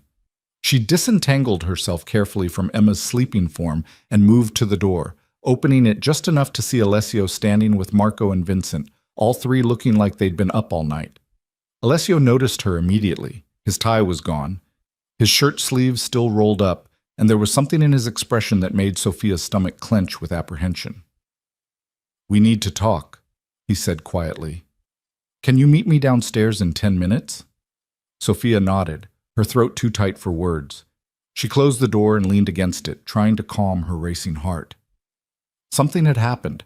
Something big enough to warrant Alessio showing up at 6 in the morning, looking like the weight of the world had just increased. She checked on Emma one more time, still sleeping peacefully, her little face relaxed and healthy, then made her way downstairs to the dining room where she'd had breakfast with Alessio 2 days ago. It felt like a lifetime had passed since then. Alessio was alone when she arrived, standing by the window with a coffee cup in his hand, staring out at the grounds. He turned when she entered, and in the early morning light, Sophia could see the exhaustion etched into his features. "Sit," he said, gesturing to the table. "Please." Sophia sat, her hands folded in her lap to keep them from shaking. Alessio took the chair across from her and set his coffee down with careful precision. Michael talked. He began without preamble. Once he realized the severity of his situation, he became very cooperative. He gave us the locations of 3 backup copies of the stolen data, one in a storage unit in Queens, one with his cousin Tommy, and one uploaded to a cloud server using an encrypted account. My team has spent the night recovering and destroying all of them. "That's good, right?" Sophia asked. "That's what you needed?" "It's part of what I needed, but Michael also revealed something else, something that changes the equation considerably." Alessio's ice-blue eyes locked onto hers. "The Voronov organization knew about you and Emma before Michael ever stole from my family. They've been using the threat against you as leverage to keep Michael compliant, and now that Michael's been taken out of play, they're going to assume you know where he hid the information, which means you're still a target." The room seemed to tilt. "But you have the drive, you have all the copies, there's nothing for them to get from me." "They don't know that. From their perspective, Michael's girlfriend and the mother of his child are logical places to hide valuable intelligence. They'll come for you, Sophia. Maybe not today, maybe not this week, but they will come. And when they do, they won't be as patient or as reasonable as I've been." Sophia's breath came faster. "So what am I supposed to do? Hide forever? Run every time someone knocks on my door?" "No. You're supposed to let me handle this the way it needs to be handled." Alessio leaned forward, his expression intense. "I can neutralize the Voronov threat. I can make it clear that you're under my protection and that any move against you is a move against the Castelli family. But that level of protection comes with implications. It means you're associated with me publicly. It means anyone who sees you will know you're connected to my organization. It means the life you had before, working at a diner, living anonymously in Queens, raising Emma without any ties to this world. That life is over." "It was already over the moment I sent that text message," Sophia said quietly. "You said it yourself. I crossed a line. There's no going back." "There's always a choice, Ms. Ellis. I could arrange new identities for you and Emma. Send you somewhere far from New York with enough money to start fresh, and the kind of documentation that would make you disappear completely. You'd be safe, but you'd also be alone. No family, no friends, no connection to anything or anyone from your previous life. Just you and Emma against the world, in a place where no one knows your real name." It was what Sophia had asked for originally. Safety, a clean break, a chance to start over. But the thought of leaving, of taking Emma and running to some anonymous city where they knew no one, where Sophia would have to build an entire life from nothing while constantly looking over her shoulder, made her chest constrict with fear. "What's the alternative?" she asked. Alessio was quiet for a long moment, studying her face with an intensity that made Sophia feel exposed. "The alternative is you stay. You accept my protection in full, which means living under my roof for the foreseeable future, accepting the security measures I deem necessary, and allowing me to manage the threat against you until it's completely eliminated. It means Emma grows up in this house, with bodyguards and protocols and an understanding that her mother is connected to a world most people pretend doesn't exist. It means you trust me with your safety and your daughter's safety completely." "And what do you get out of this arrangement?" Sophia heard herself ask. "You're not offering all of this out of the goodness of your heart. What's in it for you, Alessio?" A ghost of a smile crossed his lips. "You're learning. That's good." He picked up his coffee cup, took a sip, then set it down again. "What I get is a resolution to a problem that could have destabilized several carefully balanced relationships in this city. Michael's theft wasn't just about the information on that drive. It was about disrespect. About someone thinking they could steal from the Castelli family without consequences. By recovering the drive and neutralizing the threat, I've sent a message to every other organization in New York that we're not weak, not vulnerable, not to be tested. That doesn't explain why you'd keep us here, why you'd extend your protection beyond just recovering your property. No, it doesn't. Alessio's gaze held hers. The truth is, Ms. Ellis, I respect what you did. The way you handled yourself during the meeting with Michael, the way you stood up to him in that warehouse, the way you've protected your daughter through circumstances that would have broken most people. That takes a particular kind of strength, the kind I don't often encounter. And strength like that, properly directed, is valuable. You want something from me, Sophia said slowly. Some kind of what? Service? Loyalty? I want you to consider staying because it's the best option for you and Emma, not because you're fleeing or hiding or desperately trying to survive. I want you to choose this life with clear eyes and full understanding of what it means. He paused. But yes, if you stay, I would expect certain things. Discretion about what you've witnessed and what you know. Compliance with security protocols. Trust that when I make decisions about your safety, those decisions are informed by experience and expertise you don't have. That sounds like control. It is control, but it's also protection. The two aren't mutually exclusive, Sophia. Sometimes the safest cage is the one you walk into willingly because you understand what's waiting outside the bars.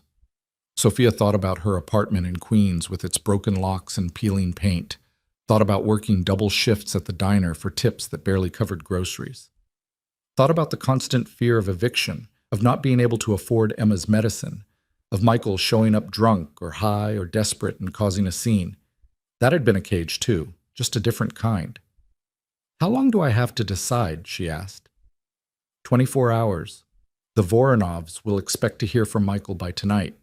When they don't, they'll start asking questions. I need to know whether you're staying under my protection or disappearing before those questions turn into actions. Sophia stood on shaking legs. I need to think. I need to be with Emma. Of course. Take the time you need. But Sophia? Alessio stood as well, and even exhausted and disheveled, he commanded the room. Whatever you decide, know that I meant what I said about new identities. If you choose to leave, I'll make sure you and Emma have everything you need to build a good life somewhere safe. You're not trapped here. You have options, real ones. Sophia nodded and left the dining room, her mind spinning. She made her way back upstairs and found Emma awake, sitting up in bed and rubbing her eyes sleepily. Mommy, I'm hungry. Let's get you some breakfast, baby. They went down to the kitchen, a massive space that Sophia had barely seen, all marble countertops and professional-grade appliances where Maria was already preparing food.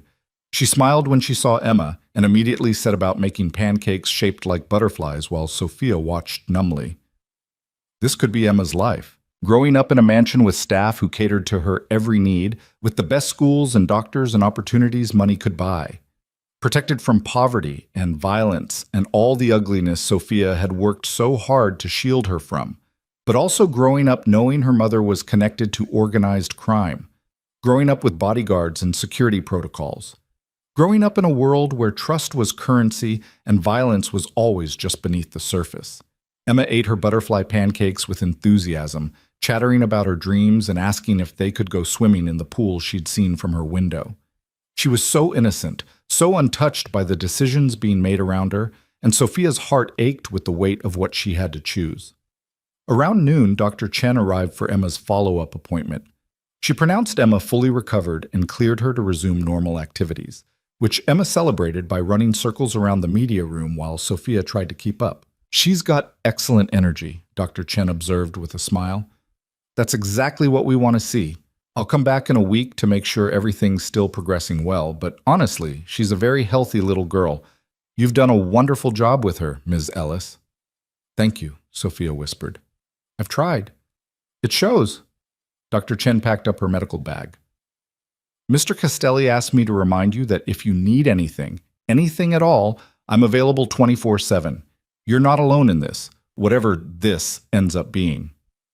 After Dr. Chen left, Sophia took Emma outside to the gardens. It was a beautiful late February day, cold but sunny, and Emma ran ahead on the paths while Sophia followed at a distance. The grounds seemed to go on forever, meticulously maintained lawns, sculptured hedges, a fountain that Emma was absolutely enchanted by. Two men in dark suits maintained a subtle perimeter, never intrusive but always present, protection or surveillance, depending on how Sophia chose to interpret it. "Mommy, can we live here forever?" Emma asked, splashing her hands in the fountain's pool despite the cold water. "I don't know, baby. Maybe. Would you like that?" "Yes. It's so pretty, and Maria makes the best food, and there's a pool, and I have my own room with a princess bed." Emma's enthusiasm was infectious. "Can we stay, Mommy? Please?" Sophia looked at her daughter's hopeful face, at the joy radiating from her, at the health and energy that had been absent for so long. Emma didn't understand the implications of staying. She just knew she was warm and fed and safe and happy. Maybe that was enough. That evening, after Emma had been bathed and fed and tucked into bed with her stuffed rabbit, Sophia made her way to Alessio's office. She knocked once and entered without waiting for permission. He was at his desk, surrounded by paperwork and looking even more exhausted than he had that morning. But he straightened when he saw her, giving her his full attention. "I've made my decision," Sophia said. "I'm listening.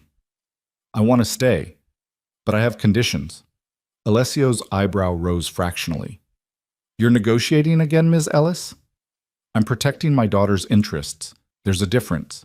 Sophia took a deep breath. "If Emma and I stay here, I need guarantees. I need to know she'll have access to good schools, to therapy if she needs it, to a normal childhood as much as that's possible given the circumstances. I need to know that if something happens to me, she'll be taken care of. And I need to know that when she's old enough to make her own choices, she'll be free to leave if she wants to. Done. I'm not finished. I also need to be useful.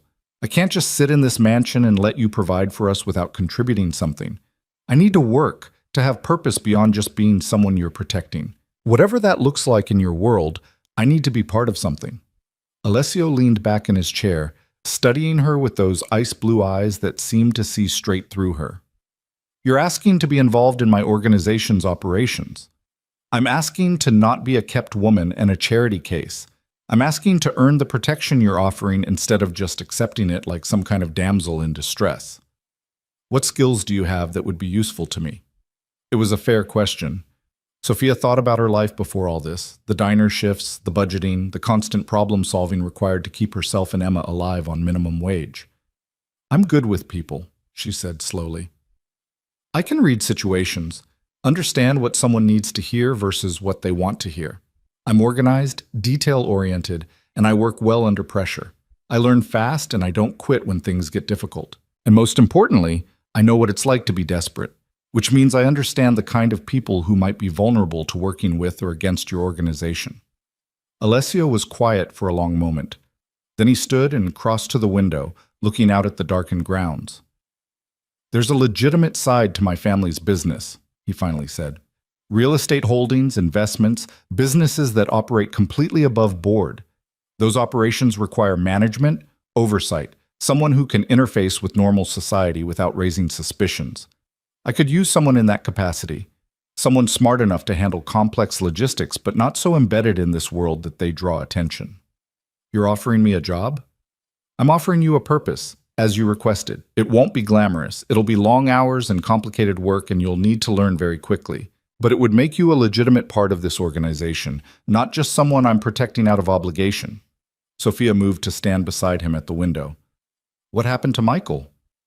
"He's alive. He's being held in a secure location until I can verify that all the intelligence has been recovered and no additional copies exist. Once that's confirmed, he'll be released far from New York with strong encouragement to never return." "Will he try to see Emma?" "No. Part of his release agreement includes forfeiting all parental rights. He'll sign the paperwork tomorrow. You'll have full custody with no possibility of him contesting it." Relief flooded Sophia's system. "Thank you." "Don't thank me yet. What I'm about to tell you might change your decision to stay." Alessio turned to face her fully. "The Voronov situation is more complicated than I initially revealed. Viktor Voronov, the head of their organization, has a personal stake in the information Michael stole. It includes details about his operations that could get him arrested or killed by his own people. He's not going to let this go quietly." "Meaning?" meaning I'm going to have to meet with him, negotiate a resolution that satisfies his need for retribution while protecting my own interests, and part of those negotiations will involve you." Sophia's stomach dropped. "You're going to use me as a bargaining chip?" "No, I'm going to present you as someone under my protection who had no knowledge of or involvement in Michael's theft. I'm going to make it clear that any action against you will be considered an act of war against my family. But Victor will want proof that you're genuinely under my protection and not just a convenient story I'm telling to shield a co-conspirator." "What kind of proof?" Alessio hesitated, and that hesitation told Sophia everything she needed to know about how uncomfortable he was with what he was about to say. "He'll want to see you, confirm that you exist, that you're actually here, that my protection is real and not just posturing. It'll be a brief meeting, highly controlled, with my people present at all times. But it's necessary to close this situation permanently." "When?" "Tomorrow night. I'll bring him here to the house and you'll join us for dinner.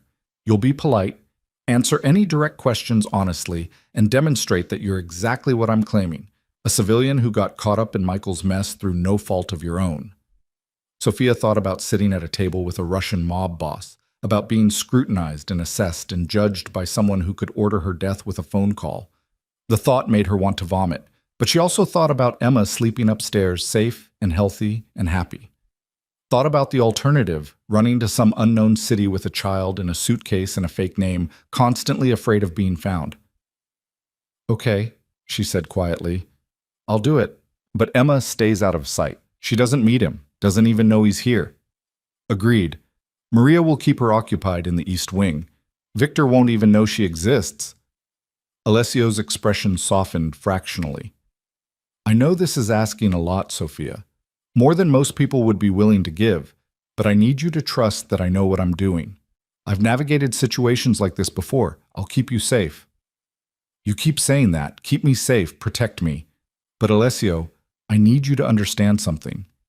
Sophia met his eyes directly. "I'm not doing this just because you're offering protection.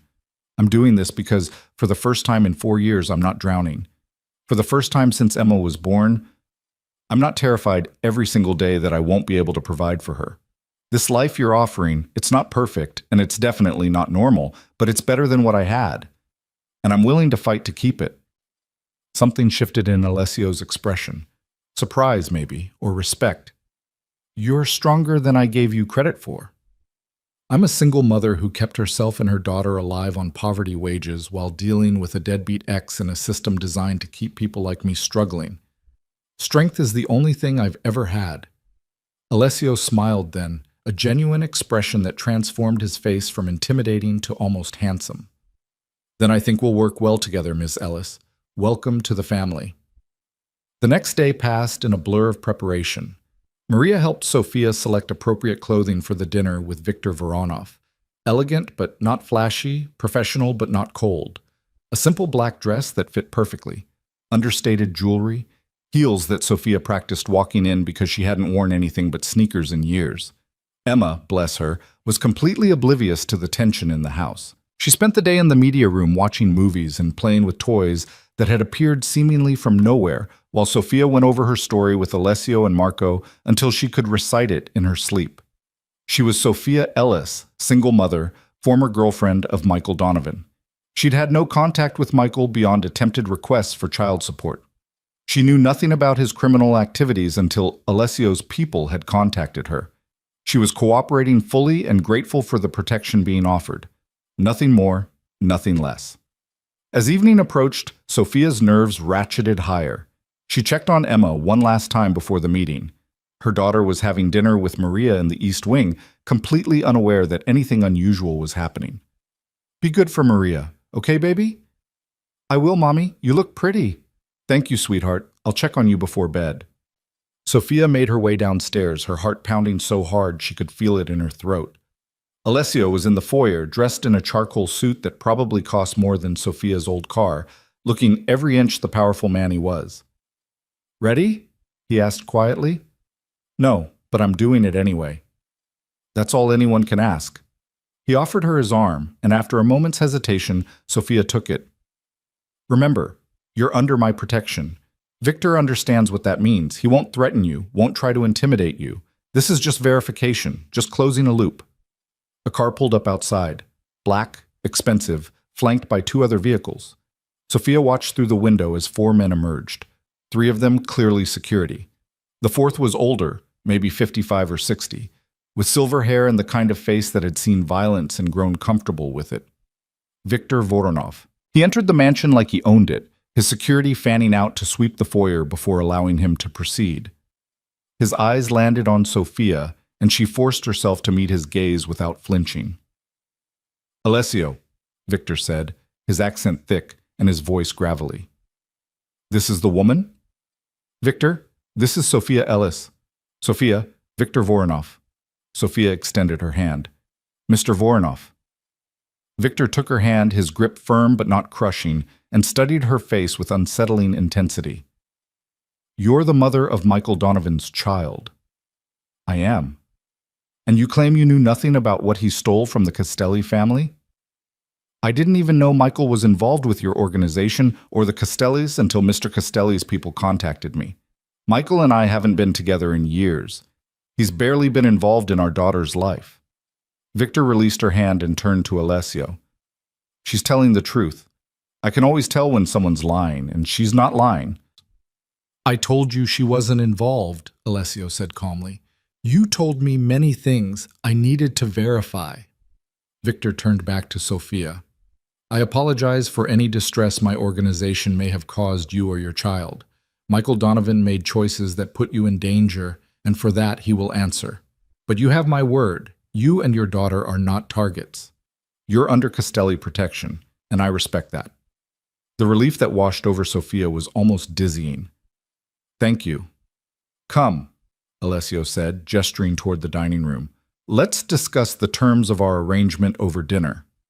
The meal was surreal, sitting at a table with men who controlled vast criminal enterprises, discussing territory and operations and agreements like it was a normal business dinner.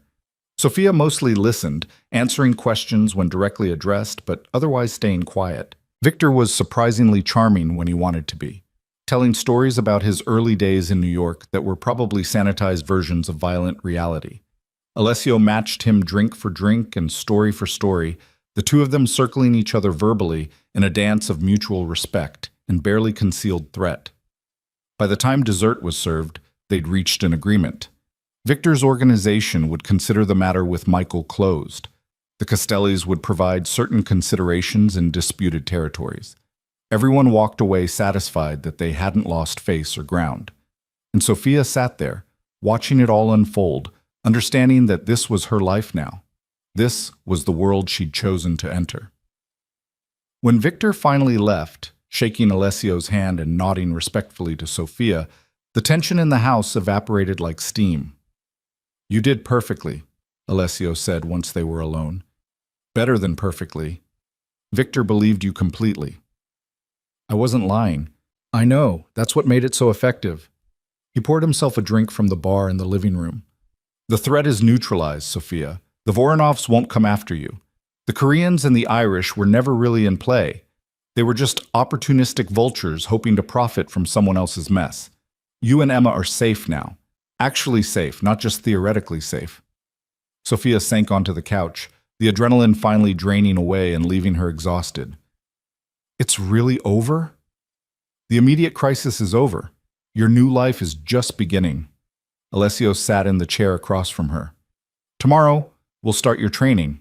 You'll learn how the legitimate businesses operate, meet the people who manage them, begin understanding how everything connects. It'll be overwhelming at first, but I think you'll adapt quickly. And Emma? I've already arranged enrollment at a private school 10 minutes from here. Small class sizes, excellent teachers, the kind of education that will give her every advantage. She starts next week with a security detail that will be invisible to her but always present. It was everything Sophia had wanted, everything she'd fought for, so why did she feel like crying? Hey, Alessio said softly, and when Sophia looked up, his expression was gentler than she'd ever seen it. It's okay to be overwhelmed. It's okay to feel like this is all happening too fast. You've been through trauma, Sophia. Multiple traumas, actually. You're allowed to process that. Sophia's voice broke. I keep waiting for the other shoe to drop, for this to all be some kind of trick or dream, for Michael to show up or the Voronovs to change their minds, or for you to decide we're too much trouble and throw us out. I've spent so long just trying to survive that I don't know how to do anything else. Then learn, Alessio said simply. Learn how to live instead of just survive. Learn how to trust that when I say you're safe, you actually are. Learn how to be the woman you could have been if circumstances had been different.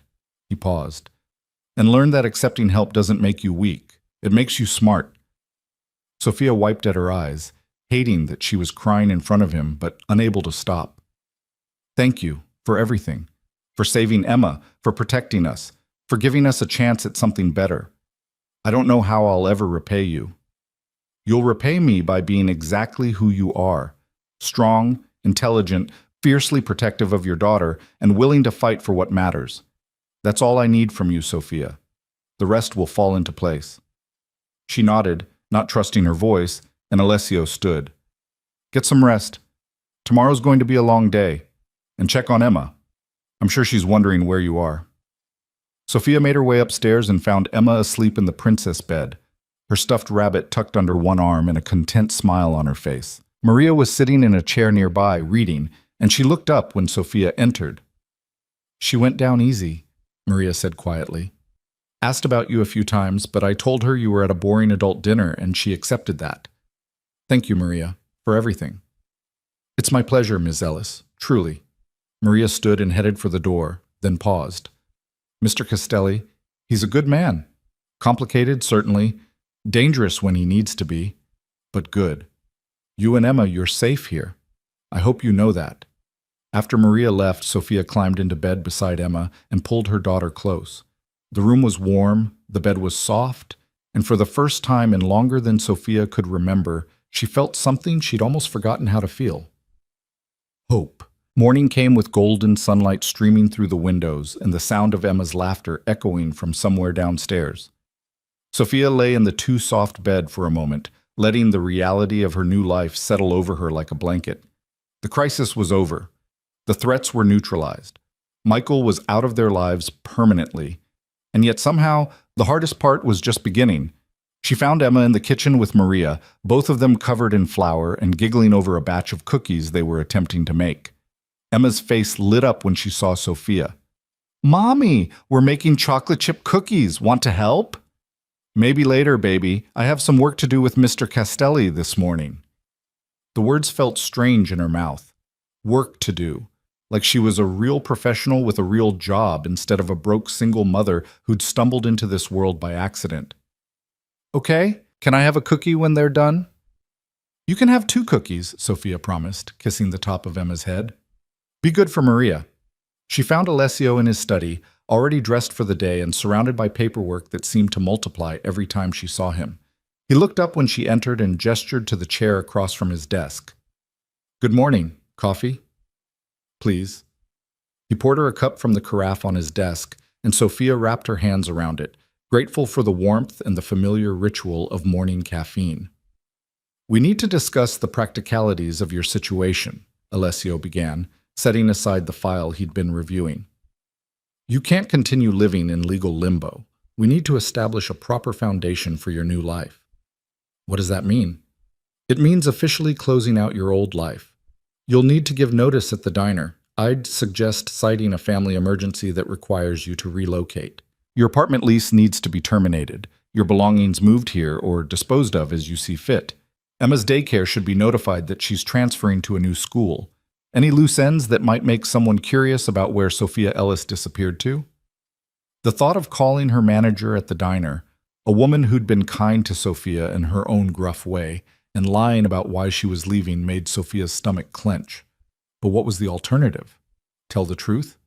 Explain that she'd accidentally texted a mob boss and now lived in his mansion? I'll make the calls today, Sophia said quietly. Good. I've also had my lawyers draw up custody paperwork terminating Michael's parental rights. He signed everything yesterday morning. It's done, Sophia. Legally, Emma is solely yours. He has no claim to her, no rights to visitation, no ability to contest your decisions regarding her upbringing. But relief washed over Sophia so powerfully, she had to set her coffee cup down before she spilled it. He really signed? He really signed. My people were very persuasive about the benefits of cooperation.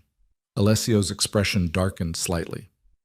He's been relocated to Arizona with enough money to start over and very clear instructions never to return to New York or attempt contact with you or Emma. If he violates those terms, the consequences will be severe. Where is he now? On a plane to Phoenix, accompanied by 2 of my people who will ensure he actually stays there. By tonight, he'll be someone else's problem entirely. Alessio paused. How do you feel about that? Sophia thought about Michael, the boy she'd fallen for in college. The man who'd disappointed her in every possible way. The father who'd planned to use their daughter as a bargaining chip. She waited for sadness or regret, or some echo of the love she'd once felt. All she felt was relief. I feel like Emma and I can finally breathe, she admitted. Like maybe we can move forward instead of always looking backward. Good, because moving forward is exactly what we're going to do. Alessio stood and moved to a filing cabinet, pulling out a folder thick with documents. These are the details on the Castelli family's legitimate business operations. Real estate holdings, investment portfolios, the property management companies that oversee our rental units. I need someone to coordinate between the various managers, ensure everyone's operating efficiently, flag any problems before they become crises.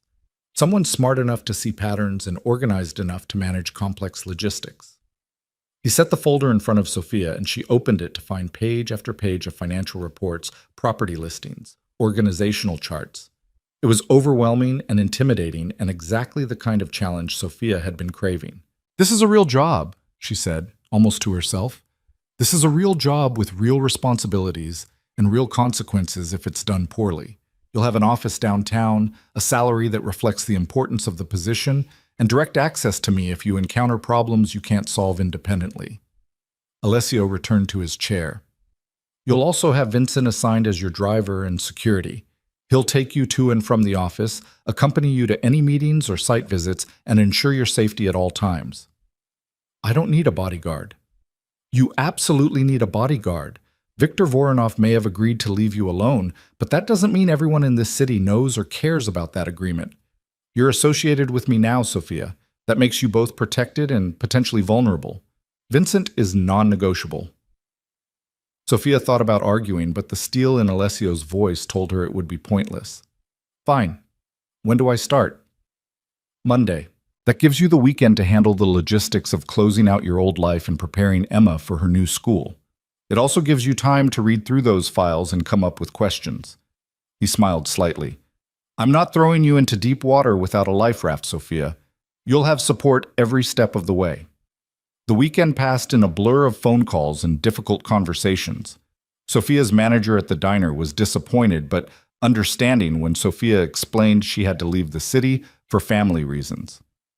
Her landlord was less understanding about breaking the lease early, but a check from Alessio's office for 3 months' rent solved that problem quickly. Emma's daycare director wished them well and promised to forward Emma's records to whatever school she enrolled in next.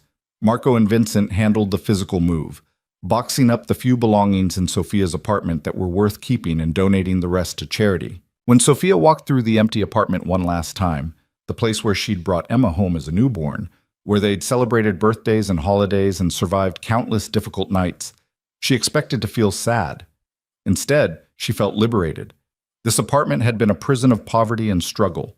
Leaving it behind wasn't a loss. It was an escape. Sunday afternoon, Sophia took Emma to see her new school. The building was beautiful, old brownstone architecture renovated with modern amenities, small gardens in the courtyard, classrooms that looked like they belonged in magazines. The director gave them a tour showing Emma the art room and the library and the playground, and Emma's eyes grew wider with each new discovery.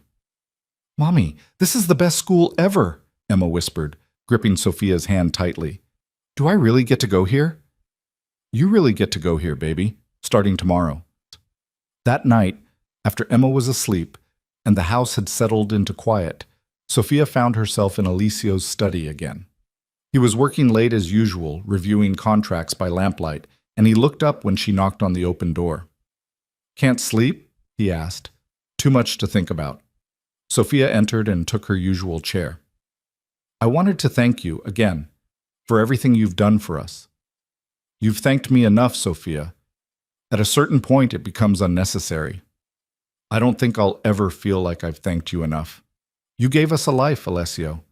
A real life with safety and stability and opportunities Emma never would have had otherwise. That's not something you can overthank someone for. Alessio set down the contract he'd been reading and gave her his full attention. You're giving me too much credit. I provided resources and protection, yes, but you're the one who made the hard choices. You're the one who faced down Michael and Viktor Voronov and every difficult moment of this transition without breaking. I facilitated, Sophia. You executed. We make a good team then. We do. Something shifted in his expression, something Sophia couldn't quite read. I should tell you something about why I've invested so much in helping you and Emma. Sophia's heart rate picked up. Okay. When I was 8 years old, my mother left my father. She couldn't handle the violence of this life, the constant fear, the knowledge that every day might be the day someone decided to use her or my sister or me as leverage against him. She tried to take us with her, tried to build a safe life somewhere my father's enemies couldn't reach. But she had no money, no skills, no support system. She was a civilian trying to navigate a world designed to exploit people exactly like her. Alessio paused, his ice blue eyes distant with memory. She lasted 6 months. Then my father's enemies found her. They killed her to send him a message, and they would have killed my sister and me too if my father's people hadn't arrived when they did. I was 9 years old, hiding in a closet, listening to my mother die because she didn't have the resources or the protection to survive the consequences of my father's choices. Sophia's breath caught. Alessio, I'm so sorry. Don't be sorry. Be aware. He leaned forward, his expression intense.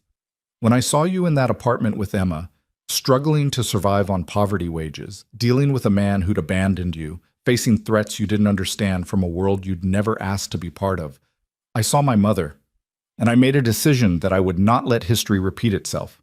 I would not let another woman and child suffer because they lacked the resources to protect themselves from the consequences of a man's poor decisions. Understanding dawned slowly, like sunrise. This was never just about recovering the flash drive. The flash drive was important. Michael needed to be dealt with, but you and Emma, you became important in a different way.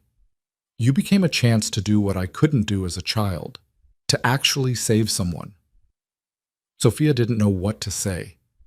The revelation reframed everything she'd assumed about Alessio's motivations, everything she'd understood about their arrangement. I'm not trying to make you uncomfortable, Alessio continued, and I'm not asking for gratitude or anything else in return. I just wanted you to understand that my investment in your safety isn't purely practical. It's personal. And it's not going to end just because the immediate crisis is over. You and Emma are part of this family now, Sophia. That's not a temporary situation. That's permanent, if you want it to be. What are you saying? I'm saying that this house is your home for as long as you want it to be. The job I'm offering isn't charity or a temporary position. It's a career with room for growth and advancement. Emma's education, her security, her future. Those are things I'm committing to long term. You're not guests here, Sophia. You're family, if you choose to accept that. The weight of what he was offering settled over Sophia like a blanket. Not just protection or employment, but belonging. A place in a world that had seemed impenetrable from the outside, but was revealing itself to be more complex and nuanced than she'd ever imagined. Why? She asked quietly. Why are you willing to do all of this for us? Because you remind me that there's still good in this world worth protecting. Because Emma deserves a childhood free from fear and poverty. Because I have the resources to make a real difference in your lives. And choosing not to use those resources would make me complicit in your suffering. He paused. And because somewhere along the way I started to care what happens to you, both of you. Sophia's heart did something complicated in her chest. A mixture of fear and hope, and something that might have been the beginning of trust. Real trust. Not the desperate survival-based trust she'd been operating on since the night she'd accidentally sent that text message. I want to stay, she said. Not because I'm afraid of the alternative or because I don't have other options, but because being here, working with you, building a life for Emma in a place where she's actually safe, This is what I choose. Actively. Intentionally.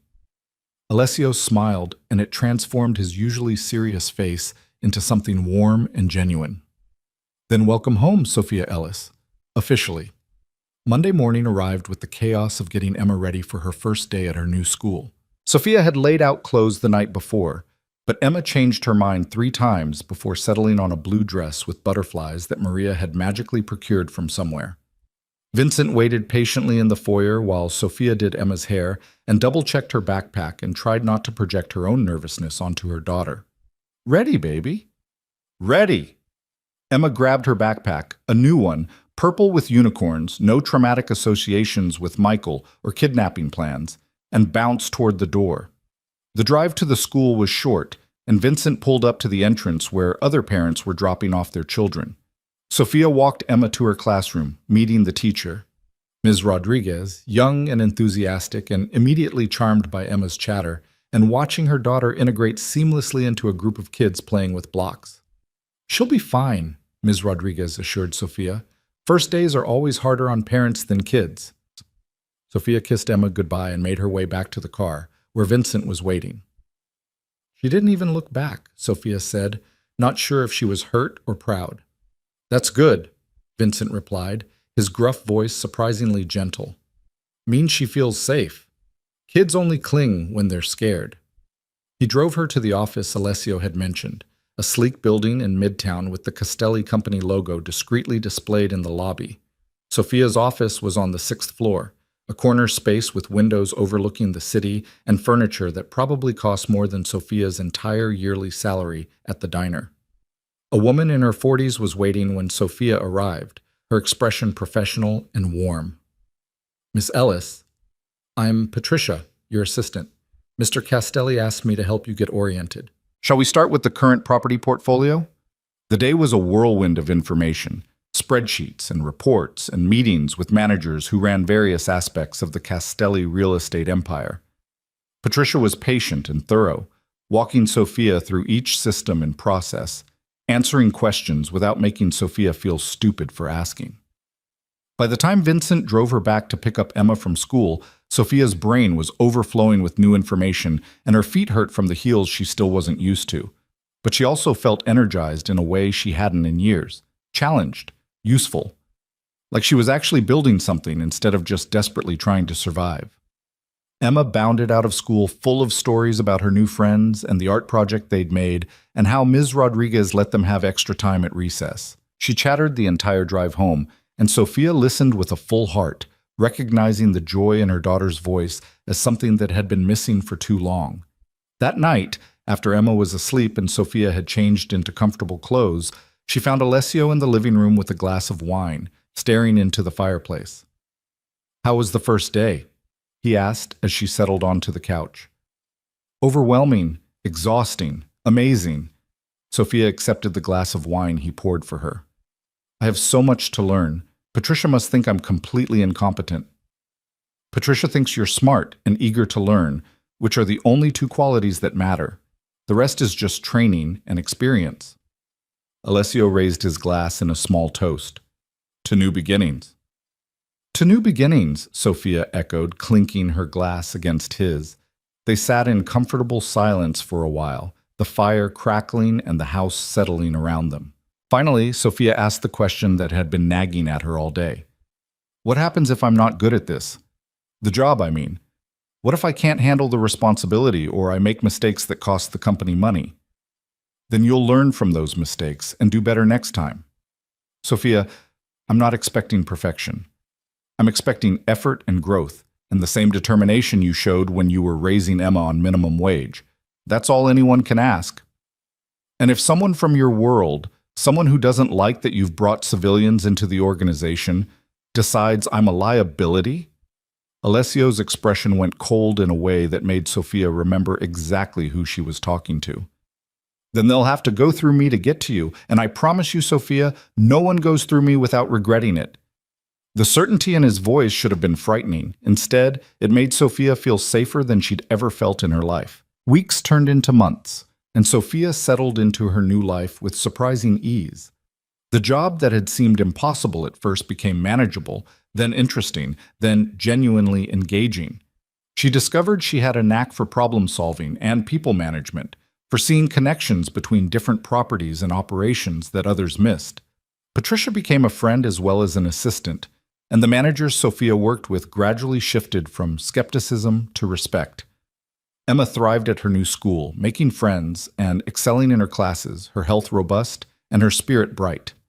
She never asked about Michael, never seemed to miss him, and gradually the memories of their old life, the cold apartment, the constant worry, the fear, faded into something distant and unimportant. Sophia and Alessio fell into a rhythm of evening conversations by the fireplace, discussing business and life and everything in between. Sometimes Marco or Vincent joined them, their presence comfortable and familiar. Sometimes Maria would bring coffee and pastries and linger to share stories about her own family. The mansion that had felt like a fortress began to feel like a home. One evening in late April, Sophia was reviewing reports in her office at home when Alessio knocked on her door. "Do you have a minute?" he asked. "For you?" "Always." He entered and closed the door behind him, his expression more serious than usual. "I need to tell you something. Michael is dead." Sophia's hand stilled on the keyboard. "What happened?" "Car accident in Phoenix. He was drunk, ran a red light, hit a telephone pole, died on impact." Alessio paused. "I wanted you to hear it from me before the news reached you some other way." Sophia waited for grief or sadness, or some emotion beyond the strange numbness spreading through her chest. "Was it really an accident?" "Yes. My people confirmed the police reports. There was no foul play, no indication of anything beyond Michael being drunk and making yet another poor decision. It was genuine tragedy brought on by his own choices." "Should I feel something?" Sophia asked quietly.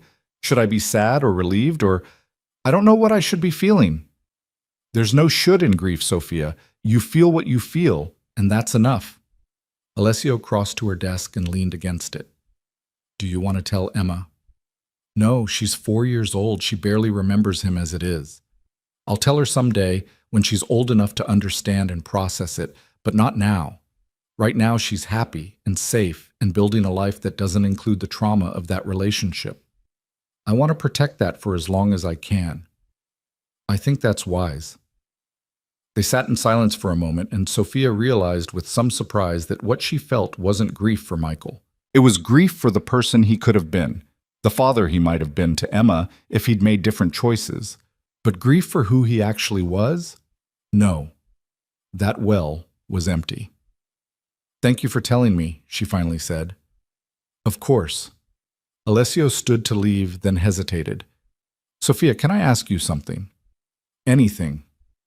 "Are you happy? Here, I mean, in this life we've built. Is it what you wanted?" Sophia thought about the question, really thought about it. She thought about Emma's laughter echoing through the halls, about the satisfaction of solving complex problems at work, about evening conversations by the fireplace, and the absence of fear that had colored every moment of her old life. She thought about trust and safety and belonging. "I'm happier than I ever thought I'd be," she said honestly. "This life, it's not what I expected or planned for, but it's better than anything I could have imagined for myself or Emma. So yes, Alessio, I'm happy, truly happy." The smile that crossed his face was genuine and warm. "Good. That's all I wanted to know." As spring turned to summer and Emma finished her first year at her new school with excellent grades and a stack of artwork Sophia proudly displayed in her office, Sophia found herself reflecting on the journey that had brought them here. One wrong text message, one moment of exhausted desperation, one accidental connection that had changed everything. She thought about the woman she'd been 6 months ago, broken down by poverty and fear, struggling just to keep herself and Emma alive, convinced that this was all life had to offer. That woman felt like a stranger now. In her place was someone stronger, more confident, more capable of protecting what mattered. On Emma's 5th birthday, Alessio threw a party that rivaled professional events. The entire East Lawn was transformed with bouncy castles and face-painting stations, and a petting zoo that made Emma scream with delight. Her classmates came with their parents, and Sophia found herself making small talk with other mothers who had no idea about the complexity of her life, who saw her as just another wealthy mom with a beautiful home and a well-adjusted daughter. It was perfect camouflage for a life that remained complicated beneath the surface. That night, after the guests had left and Emma was asleep surrounded by new toys and still wearing her birthday crown, Sophia found Alessio on the terrace overlooking the grounds. "That was too much," she said, but she was smiling. It was exactly enough for a little girl who's been through more than any child should have to endure. She deserved a birthday that was pure joy, with no shadow of fear or poverty or instability. I hope I delivered that. You delivered magic. She's going to remember this day for the rest of her life. Alessio was quiet for a moment, looking out at the darkened grounds. "I want to ask you something, and I need you to be honest with me. Okay? Do you ever regret it, staying here instead of taking the new identities and disappearing somewhere no one knew you?" Sophia thought about the question, giving it the consideration it deserved. "Sometimes I wonder what that life would have been like. Whether Emma and I would have been happy in some small town where no one knew our history. Whether I would have built something meaningful on my own without your help or resources. But regret? No. I don't regret staying. I don't regret choosing this life. I don't regret choosing you." She realized what she'd said a second too late, heat flooding her cheeks. "I mean, choosing to accept your protection, to work with you, not choosing you personally, that's not what I—" "Sophia," Alessio's voice cut through her rambling. "It's okay. I understand what you meant." But when she looked at him, she saw something in his expression that made her wonder if he really did understand, or if maybe, just maybe, he'd heard exactly what she'd accidentally revealed. "I should check on Emma," she said, needing to escape before she said anything else she couldn't take back. "Sophia, wait." She paused, her hand on the door handle. "I'm glad you chose to stay," Alessio said quietly. "I'm glad you and Emma are here. I'm glad I get to be part of your lives. I just wanted you to know that." Sophia nodded, not trusting her voice, and went inside. That night, lying in bed and listening to Emma's soft breathing from the next room, Sophia acknowledged something she'd been avoiding for months. Somewhere along the way, her gratitude toward Alessio had transformed into something more complex. Respect had become trust, and trust had become something that felt dangerously close to affection, maybe even love. The thought should have terrified her. Instead, it felt like the most natural thing in the world. This man who'd saved her and Emma, who'd given them safety and purpose and a family, who showed Emma patience and kindness, and taught Sophia that strength could coexist with gentleness. Of course, she'd fallen for him. How could she not? But what to do with that knowledge was a question for another day. As summer progressed and Sophia's role in the organization expanded, she found herself increasingly trusted with sensitive information and complex decisions. Alessio consulted her on property acquisitions, sought her input on personnel issues, included her in strategic planning sessions that shaped the direction of the entire enterprise. She was no longer just an employee or someone under protection. She was a genuine partner in managing the legitimate side of the Castelli empire. One evening in late August, Alessio called her into his study with an unusual urgency in his voice. When she arrived, he was standing by the window, his posture tense. "We have a problem," he said without preamble. "One of the property managers has been skimming money from rental deposits. It's not a huge amount, maybe $20,000 over 6 months, but it's a test. Someone's seeing if we're paying attention, if our systems are robust enough to catch this kind of theft." "Who is it?" Sophia asked, her mind already running through the managers she worked with. "Stephen Patterson. He manages the portfolio in Brooklyn. About 30 units, mostly rent-stabilized apartments in neighborhoods that are gentrifying. He's been with the organization for 5 years, always seemed reliable." Sophia pulled out her tablet and called up Patterson's files. She'd worked with him several times, always found him professional and competent. But as she reviewed his recent reports with new eyes, she started seeing patterns. Small discrepancies in deposit amounts, maintenance invoices that seemed slightly inflated, tenant complaints that had been dismissed rather than investigated. "He's smart about it," she said slowly. "The amounts are small enough not to trigger automatic flags in the system. But you're right, this feels like a test, like he's seeing if he can get away with small-scale theft before escalating to something bigger." What would you do? Alessio asked. If this were your decision to make. Sophia thought carefully. I'd confront him directly, lay out the evidence, give him a chance to explain or confess. If he comes clean and agrees to repay what he stole, I'd consider a second chance with very strict oversight. If he denies it or tries to make excuses, he's gone immediately and we pursue full legal action. And if he's not working alone, if this is part of a larger scheme, then we use him to find the others, offer leniency in exchange for information, but we make it clear that this kind of betrayal has consequences, and those consequences will be enforced.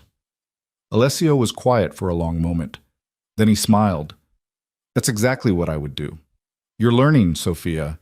You're not just learning the business, you're learning how to think like someone who runs it. Is that a good thing? It's a necessary thing. This world doesn't reward weakness or naivety. It rewards people who can make hard decisions based on incomplete information and live with the consequences. You're becoming one of those people. They confronted Patterson together the next day. Sophia laid out the evidence while Alessio watched in silence, and Patterson's face went from confident to pale as he realized how thoroughly they'd documented his theft. He confessed immediately, naming 2 other managers who'd been part of the scheme, and agreed to repay everything plus interest in exchange for avoiding legal action. You're done working for this organization, Sophia told him, her voice calm and cold. You'll have recommendations for work elsewhere. Nothing that hints at why you left, but you will never work for a Castelli enterprise again. If you violate that agreement, if you speak publicly about what happened here, if you cause any problems whatsoever, the legal action we're currently waiving will be pursued with full force. Do you understand? Patterson understood. Later that evening, after Patterson and the 2 other managers had been dismissed and their positions filled with people Sophia personally vetted, Alessio pulled her aside. You handled that perfectly, he said. Firm but fair. Clear about consequences but not vindictive. That's leadership, Sophia. Real leadership. I learned from the best, she replied. No. You learned from experience and instinct. I just gave you the framework. The rest is all you. As fall arrived and Emma started kindergarten, still at the same school, still thriving, Sophia realized she'd been living in the mansion for almost a year. A full year since that desperate night when she'd accidentally texted the wrong number and set everything in motion. A year since her life had been nothing but poverty and fear and exhausting struggle. Now she had a career she loved, a daughter who was healthy and happy, and a home that felt like it had always been hers. She had friends in Maria and Patricia, and even Marco and Vincent, who'd transitioned from intimidating bodyguards to something like family. She had purpose and stability and the kind of safety she'd never imagined possible. And she had Alessio, whose presence in her life had become as essential as breathing. One evening in October, Emma was at a sleepover with one of her school friends, a first that had required extensive security vetting but that Sophia had ultimately allowed because Emma deserved normal childhood experiences. The house felt strangely empty without her laughter echoing through the halls. Sophia found Alessio in the library, reading by lamplight, and settled into the chair across from him. Strange, isn't it? She said. How quiet the house is without Emma. Very strange. I've gotten used to hearing her running through the halls or singing to herself in her room. The silence feels wrong. They sat quietly for a while, the comfortable silence of 2 people who'd learned each other's rhythms and no longer needed to fill every moment with words. Alessio, Sophia finally said, can I ask you something? Always. Do you ever think about having a family of your own? Children, I mean. A normal life that doesn't revolve around business and security and managing an empire? He set his book aside and considered the question. I used to. When I was younger, before I fully understood what being a Castelli meant, I thought I'd have a wife and children and a home separate from all of this. But as I got older, I realized that's not realistic for someone in my position. The risks are too high, the complications too severe. Anyone I brought into my life that way would be a target, a vulnerability, and after what happened to my mother, I swore I'd never put someone I loved in that kind of danger. But Emma and I are in that kind of danger, Sophia pointed out gently. We're part of your life. We're vulnerabilities. You're different. How? Alessio was quiet for a long moment, and when he finally spoke, his voice was softer than Sophia had ever heard it. Because you were already in danger when I found you. Because protecting you wasn't a choice to expose you to risk, it was a choice to mitigate risk that already existed. And because somewhere along the way, I realized that having you and Emma in my life wasn't a vulnerability. It was a strength, a reminder of what I'm working to protect and build, a reason to be better than the violence and darkness that comes with this world. Sophia's heart was pounding so hard she could feel it in her throat. Alessio, what are you saying? He stood and crossed to her chair, kneeling down so they were eye level. I'm saying that I care about you, Sophia, more than I should, more than is probably wise, but also more than I can deny anymore. I'm saying that this past year, watching you build a life here, watching Emma grow and thrive, working alongside you and seeing your strength and intelligence and determination, it's been the best year of my life. And I'm saying that if you feel even a fraction of what I feel, if there's any possibility that you might want this to be more than just a professional arrangement or a protective custody situation, then I'd like to explore what that might look like. Sophia couldn't breathe, couldn't think, could only stare at this powerful, dangerous man kneeling in front of her and offering her something she'd been afraid to even hope for. I feel it too, she whispered. I've felt it for months. I was just scared to say anything because I didn't want to ruin what we have.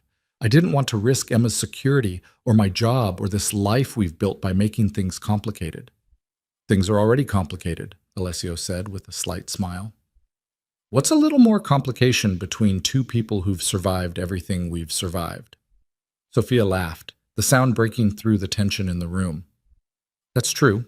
We've definitely been through worse than trying to figure out if we have feelings for each other. So what do you say, Sophia Ellis? Are you willing to take this risk with me? She thought about everything that had brought them to this moment, the wrong text message, the danger, the hard decisions and difficult transformations, the way Alessio had given her and Emma not just safety, but purpose and belonging and family, the way her heart had slowly, inevitably, fallen for this man who'd saved them in every way that mattered. Yes, she said, I'm willing to take this risk. I'm willing to take any risk, as long as it's with you. Alessio smiled, that rare, genuine smile that transformed his entire face, and stood, pulling Sophia to her feet and into his arms. When he kissed her, it felt like coming home and stepping into adventure all at once. It felt like the beginning of something new and the culmination of something that had been building since that first night. It felt like exactly where she was supposed to be. They stood there in the library, wrapped in each other's arms, while outside the October wind whispered through the trees and the house settled around them. Somewhere in the city, Emma was laughing at a sleepover with her friends, safe and happy and loved. Somewhere in the distance, the world continued with all its complexity and danger and unexpected beauty. But here, in this moment, everything was exactly as it should be. When they finally pulled apart, Sophia looked up at Alessio with a smile. So what happens now? Now, he said, we figure it out together. We build whatever this is going to be, one day at a time, one decision at a time. We protect what matters, you, Emma, this family we've created, and we stop being afraid of what might go wrong and start embracing what's going right. I like that plan. Good, because I'm not letting you go, Sophia Ellis. You're stuck with me now. Promise? She asked, only half joking. Promise, he replied, completely serious. You and Emma are mine to protect, mine to care for, mine to love. If you'll have me. We'll have you, Sophia said. We already have you. We have for a long time now.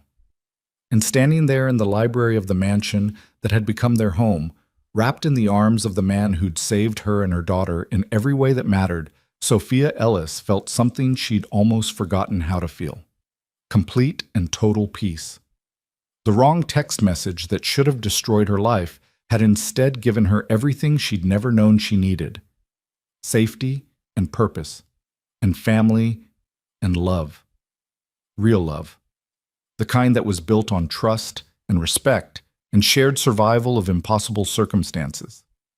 This life wasn't what she'd planned. It wasn't what she'd expected. It wasn't even what she'd thought she wanted when she'd been struggling in that cold apartment in Queens, desperately trying to keep herself and Emma alive. But it was better than anything she could have imagined. And as Alessio held her close and whispered promises about their future, Sophia knew with absolute certainty that she'd made the right choice, not just in staying, but in trusting, in risking, in opening her heart to the possibility of something more. One wrong text had brought her here, one right choice, and another had let her stay. And now, finally, Sophia Ellis and her daughter Emma had found what they'd been searching for all along: a home, a family, and a future where they could finally, truly breathe.